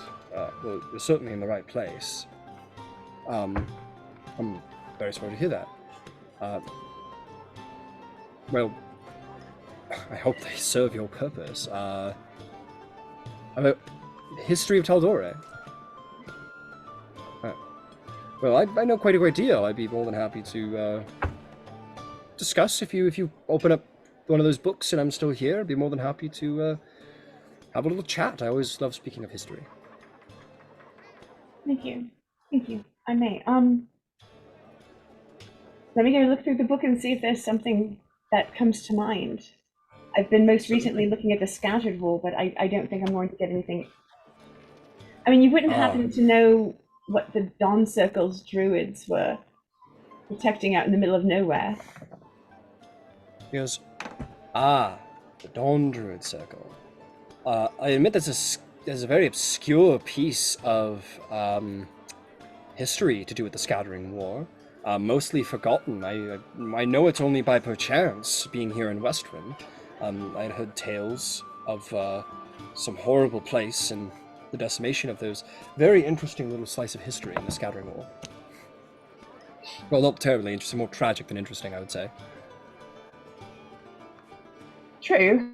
Do you happen to know anything about those druids? Like, do you know what they were doing there? Like, specifically, if it was a protection thing, like, who were they protecting? Or what were they protecting? Or, like, what was their mission? Like, the Ashari have a mission, there's a thing that we do. So what was the thing that they do? Well, let me think here. Well, they were druids. I admit that piece of lore, I'm sure, is lost to history, or at least it's too obscure for it to be in my humble collection. But typically speaking, I find that druid cultures facilitate the protection of nature. I imagine if they were there, they were protecting something or keeping something horrible at bay, such as what the Ashari do. Yes, they find the most dangerous elemental. What? Well, the rumor around here is that there's this horrible mythical place called Shade Barrow somewhere. Perhaps they were trying to keep whatever horrible evil was there within, and they were trying to protect it from spilling into the world. Yeah. I mean, it's know. the Dawn Circle. The Dawn... What god facilitates the Dawn? Hello. Exactly. And Pelor is a famous patron of paladins, is he not? I could go ask at a temple of Hello. They might know. They perhaps might know more. Usually I find it's easiest when you're looking for something. Usually academics such as ourselves, I find we miss the simple things. I have this one colleague, he was a real pain in the ass, and he would just pick apart things that I completely missed. It seems so obvious, like the Dawn Circle, for example. Yeah, like I'd be going, well, the Dawn Circle and the Druids and this and that. And he'd be like, well, it's the Dawn Circle. Dawn is about the sun. Maybe it has something to do with Pelor. And I could have wrung his neck, but he was a curious fellow. I'll say that much. Yeah, I seem to be missing a lot of really obvious things. I'm grateful for that bit of help. Thank you so much. It is the curse of having a brilliant mind, is forgetting the little things. Then I will go to the mirror dealer to buy a compact mirror. Sure. Yeah. They'll say like, I gave it to him for like 50 tickets for like a hand mirror, like five tickets. How much would it cost to have a simple engraving put on it? It's like a little silver mirror, like a little compact, specifically something that opens up, not a look in the mirror. Yeah. She says, "Oh, I mean, I don't do engravings myself, but I could certainly, as long as it's not too complex, it shouldn't be a problem." No, actually, I can find out where I wrote it. It's super simple. It's exactly 10 words. No, it's not even 10 words. It's iambic pentameter. God damn it, where did I write it down? I'm so sorry. No, you're good. No worries. Where did all my signs go? See, where the hell did I put it? I got a bunch of other stuff. If you want to talk to someone else while I dig through my notes and write it down. Yeah, no worries. Inside you'll see the beauty that I see. Inside you'll see the beauty that I see. Oh, okay. She goes, sure, yeah, come back to me in a couple minutes and I'll have that done. And she does. She'll charge you like an extra ticket. And yeah, she'll do it. Yeah, well, unless the observatory is open, I suppose I'm just waiting around for this medal ceremony. Cool.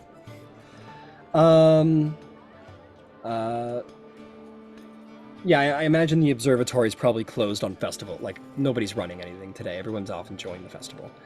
Okay. Yeah, sorry. Somebody wanted to... Easton, you said you want to go find Jewel? Yeah. No. It's really just RP fluff stuff, though, so it's not like... By all means, that's why we're doing it, right? Yeah. We're not here to save the world. We're just having some fun. Yeah. So I got this, that he's still holding, like, the first thing he just bought. I've got, like, 10 tickets left here.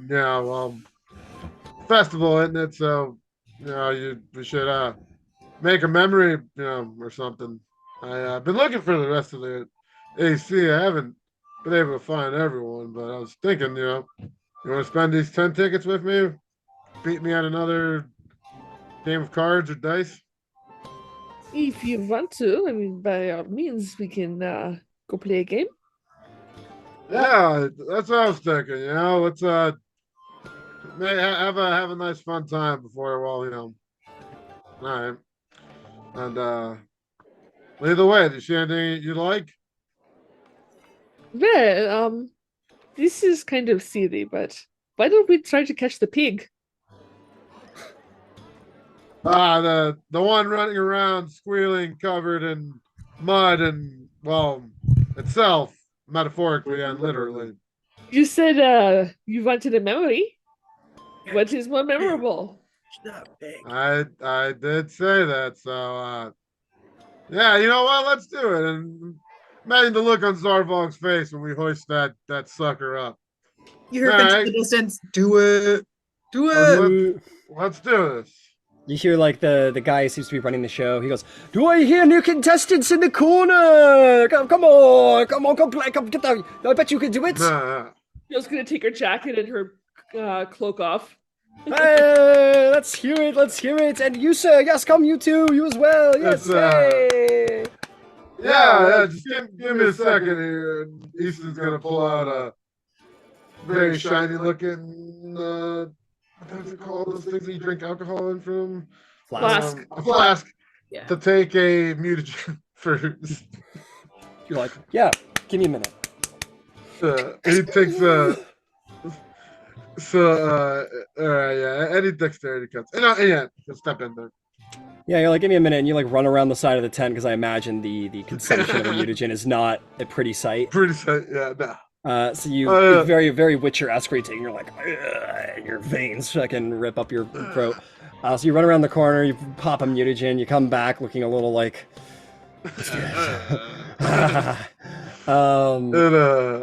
Pikachu gif. When he was like, the gentleman looks at you, Finch. He goes, did I hear you were trying to volunteer? Perhaps you would like to take a chance tonight. Come, yes. And I'm gonna stick my fingers in my mouth again, and I'm gonna whistle. Oh man.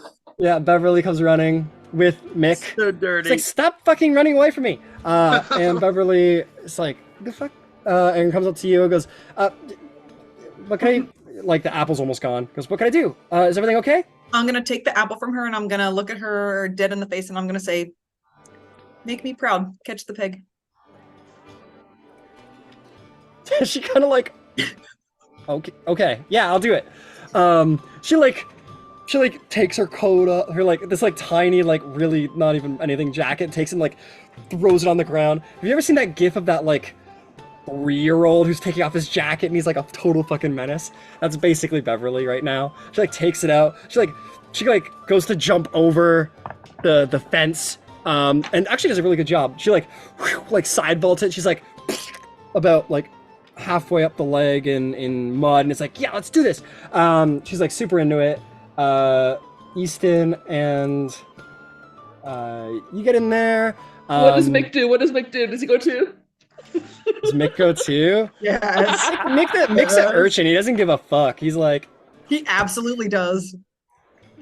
he sort of like, he kind of like looks around at people around to see if, I mean, he hasn't been like enticed to do it. But yeah, he'll go. I think he'll like volunteer himself. He'll be like, I want to do it. And they're like, okay, yes, you young man, yes, come jump in. And he goes, woo, and he like jumps in, and he fully like into the mud intentionally and like rolls around. He's like, just to get a good coat going. And he's ready to go, and so is Beverly. He goes, all right, on your mark, get set. Catch the pig! And he opens up the fence, and the pig comes squealing out. Whee! It comes running out. Mick's like, and like jumps out of the way. Let's roll initiative. Yes. See if I got a stat block for a pig. Yeah, I do. I got a 26. Oh god. Jesus Christ.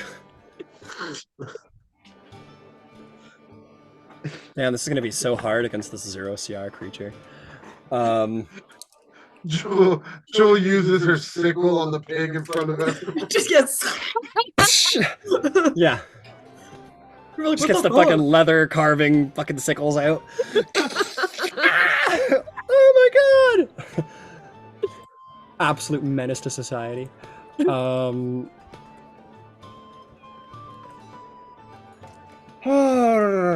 Sorry, half a second. I'm just pulling up the stat blocks of our little friends here. Okay, well, Mick rolled a 2. Fucking Beverly, Jesus. What did you get there, 16. Yeah. 16 from Easton, Jewel. 26. Nice. And that is for Beverly. Beverly Hills. Oh, I gotta roll a pig. The pig comes flying in with a 16. What's your dex score, Easton? My dex score is 21 with the fusion. Got it. I could have just done my usual initiative, but I guess. Stop. I love that. I love the pig. This is great. Pig versus pig. All right, Jewel of Twilight. To your surprise, Beverly actually just like she does pretty good on initiative. She comes flying out of the gate, just like fucking lightning fast. So here's the deal, guys. This is deep mud, and this is the pig's favorite terrain. So you're all gonna be considered in rough terrain, and you'll be at disadvantage for your grapple checks. This is the fair, after all. Nothing's fair at the fair. All right, Jewel, catch that pig if you can. All right. Is the pig in motion right now? Oh yeah, the pig's fucking moving. The pig's Which just running direction is it around. going in? Well, I just said Mick jumped out of the way, so we'll say he's like running over here right now. Okay. I'm gonna get myself into the center of the Actually, I have feline agility, so I'm gonna run to the pig and just try to catch it. All right, so you got 30 feet then. Yeah, you absolutely sort of and just like go on all fours and go running across the in the mud, sort of getting your way across. You definitely get within 5 feet, 25 feet. Go ahead and make me a athletics check to try and grapple it. At Oh, disadvantage. yeah, I have to roll twice. Yep, disadvantage.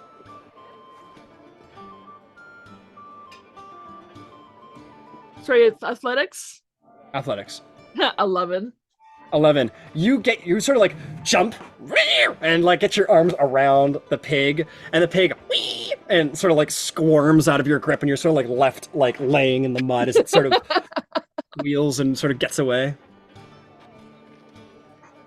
All right. Anything else? How much movement do I have left? 5 feet. 5 feet? Shove you just shove Mick over. Like, look at all the way I'm winning this pig. Let's see here. I imagine like Finch is like Darth Vader in Beverly's eyes, where he's like, "What can I do for you?" And you're like, "Impress me, apprentice." That dread Cutting- helm on. Cutting action dash to get in the middle of the thing. Yeah, you just sort of like right in the middle, no problem. All right, and they're like, "Oh, you can get it, woo!" And there's definitely like a guy on the side of the banjo that's going like, as you guys are like doing it. Good job, Jewel. Beverly comes flying out. She is going to like jump at the pig. She's gonna try and catch it.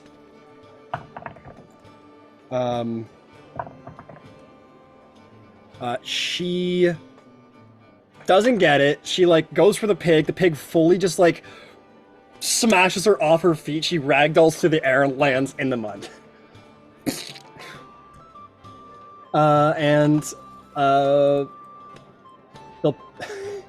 The pig takes a legendary action and moves this way. This is its favorite terrain, I don't know. But yeah, Beverly's fully fucking knocked over. She rolls a nat 1. She like goes right at it, rams her, she ragdolls, flies into the mud. Face first, mud pie. That is Beverly's awesome turn. That's gonna bring us to Easton. Easton, you gotta catch that pig! Easton's gonna dash right to it. All As right, far as he can go. get right up in its face at 30 feet with a dash. And will I be able to try and grapple it if I dashed? Yeah, you have to use your action to try and grapple. Okay. Yeah. So I'm gonna use my action to try and grapple. You use your action to dash. No. I do. Actually, you know what? Wait. Let me see. Are we? Uh, I'm sure we'll have a short rest. I'm gonna take an action surge to try and grapple it. You tap into like the fighter instinct. You put an extra action into it. Go ahead and make an attack. Make me maybe a grapple check at disadvantage. Alright. And So that's you. athletics. That's Athletics. okay. Yeah, athletics at disadvantage because it's Alright. covered in mud. All right. Oh man, that's an 8 plus 1, 9. 8 plus. Oh shit.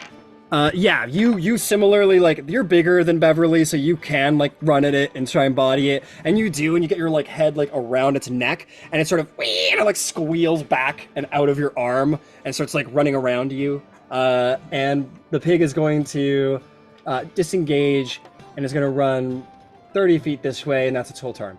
That brings us to Mick, who's like, I'm gonna get him! I'm gonna get him! In his like little kid legs, and he's gonna dash after it, and that's it. That's his whole turn. That's Mick. Good job, Mick. Jewel. All right, let's move the pig.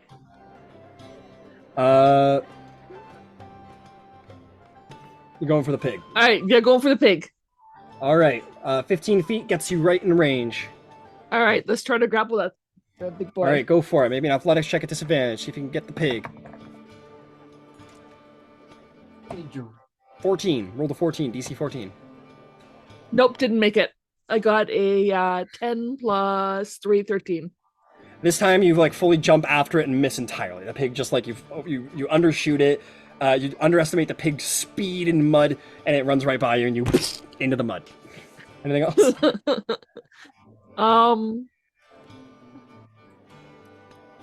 Nope. Nope. Okay. That is Beverly's turn. Beverly gets up, sort of onto the ground, and she's going to like try and cut it off. She's gonna run 15 feet this way, and she is going to ready an action to try and grapple it. She's like, "Come here, pig!" And she's just gonna like have her arms out, ready to try and grapple it if it gets close. Easton, actually, it's gonna take a legendary action. It gets 1 every round to run away without opportunity attacks, and it runs this way. You know what? We got to give Beverly a chance here. Runs right at Beverly again. Beverly's like, "Why do you keep running right at me?" And she's gonna try and grapple it at disadvantage. That's not very good. Yeah, it's not good at all. But the pig just smashes into Beverly, ragdolls through the air once more, lands. Doesn't quite land face first in the mud, but kind of like catches herself and kind of scrambles to her feet. But absolutely gets wrecked by the pig once more. Easton. All right. So my normal speed is 30, but with here it'd be 15, right? That's right. Oh man, so I'm gonna dash at him again. All right, you dash right up to him. Cover just I don't have any other actions I can take right now. So I'll just be right there, cover a corner of him. Maybe I can lure him towards Jewel or Mick's direction. Got it. Yeah, the pig disengages, and it's gonna run like 10 feet this way. It starts circling around. It's just squealing madly, trying to get away. Everyone's like laughing and applauding this, and they're like absolutely just like howling with laughter as you guys just go like splatting in the mud after it. That's the pig's turn. Mick is going to... God fucking damn it, it's so fucking fast, piece of shit. And he runs, like, dashes over to here. And that's his whole turn. Jewel. Alright, so I'm going to take... You did. I'm gonna use my regular movement to go towards the pig. Fantastic. And then I'm going that'll to get you cutting there. action dash to see where that brings me. Hell yeah, that'll get you, like, here-ish. Okay. And You I'm try and going cut it to... off if you want. Yeah. And then I'll hold my action to try to catch it. Okay, right there? If it goes close. Yeah. Fantastic. Beverly's turn. Beverly's like, will be damned if she's not catching this pig. She does it. She gets just in range. I'll give it to her. She's gonna try again. Come on, Beverly. I believe in you. I want Beverly rolls on that fucking one again. Runs in. Disadvantages a motherfucker like that. Runs in and like goes to jump and like for whatever reason the foot gets stuck in the mud and she does one of these. She's like, and she goes, and just full like caught on the x-axis, just fucking slips and falls in the mud. She's like getting like visibly frustrated. Like she's like she really wants to catch it, but she can't. That'll bring us to Easton's turn.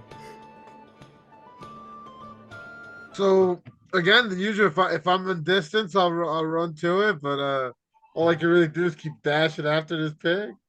All right, you wanna dash this way? Yeah, dash that way. Yeah, corner it right there.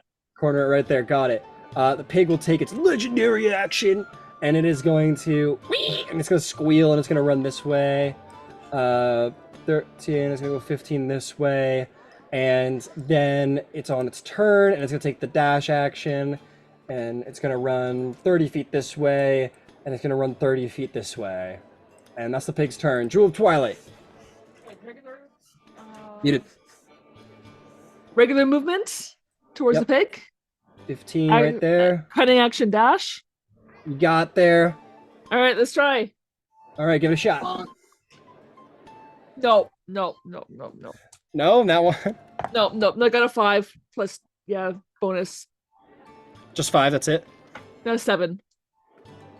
You jump through the air. You're like, I'm definitely not going to catch it. And the pig just turns at the wrong time as it rolled a 6. And you throw your arms around it and wrestle it to the ground. The pig's like, wee! Like underneath you, but you fully like got the pig. And you caught the pig. And everyone goes, woo! Who knew cats could catch pigs? And everyone fucking goes bananas for this. You caught the pig, and they're like, congratulations, you caught the pig, woo! And then they applaud wildly. And you're going to be the proud winner of, why don't we say a couple more of the tickets? pig. Yeah, now we'll slaughter the pig and feed it to you. No, they're not gonna do that. They're gonna use it for the rest of the day. No, they'll give you like, how many is the big number? They give you 10 tickets. They're like, congratulations, you caught it. Here's 10 tickets. You're the first person to catch the pig. And you're the winner. And Beverly looks utterly defeated, frustrated, mad with herself, like head hung low, kind of like through the mud up to Finch, like ashamed, basically. Okay, and I'll, like if she comes up to me, I'll say, like, I'm sure she has her head hung, and I will like I'm gonna grab like under her chin and like make her like pick her chin up. Yep. And I'll look her in the face and I'll say, what did we learn? She looks at Jewel, looks back at you and goes, I don't know, honestly. There's no lesson that you feel like you learned here? She starts scrambling, like you can see on her face. She's kind of like looking around. She goes, I should be faster? Okay, that could be one. What else? How How did it make you feel? angry? Okay, and what else? Like frustrated and annoyed with myself. Okay. And so our lesson is that while we want to do good sometimes, sometimes we can't, or there are things that are within or out of our control. And when things are out of our control, we need to learn how to carry ourselves and process our emotions and, work through those big feelings while keeping our chin up. Okay. Make me a persuasion check to see if your lesson sinks in with the young squire. Well, that's a nat 20, so there's that. Inside Beverly stirs a great lesson that will shape the course of the rest of her life. She realizes She needs to manage her emotions, and she looks up. She sort of like looks at you, like sort of sternly, and sort of like nods at you, like resolutely, as if like to silently, or she'll say it out loud because it's not. Squire will say like, "Yeah, I will. I promise I'll do better. I promise."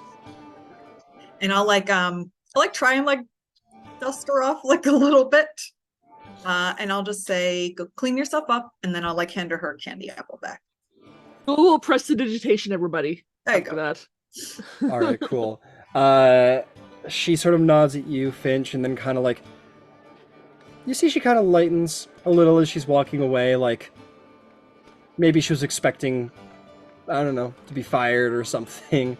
But she kind of walks away and like takes in that like everything's gonna be okay. She sort of walks away a little happier. Mickey, on the other hand, is like, fucking stupid piece of pork, piece of bullshit, fucking I hate fuck. And he's just like yelling and like stomping his feet in the mud. Just absolutely just like, and the families are like, whose child is that? He's like, piece of fucking shit, fucking, fuck. Yeah. And at that moment, you guys will sort of hear resounding sort of through the carnival, 10 minutes till the medal ceremony! Please, everybody get yourselves ready for the greatest recognition of heroes in Westruun in decades!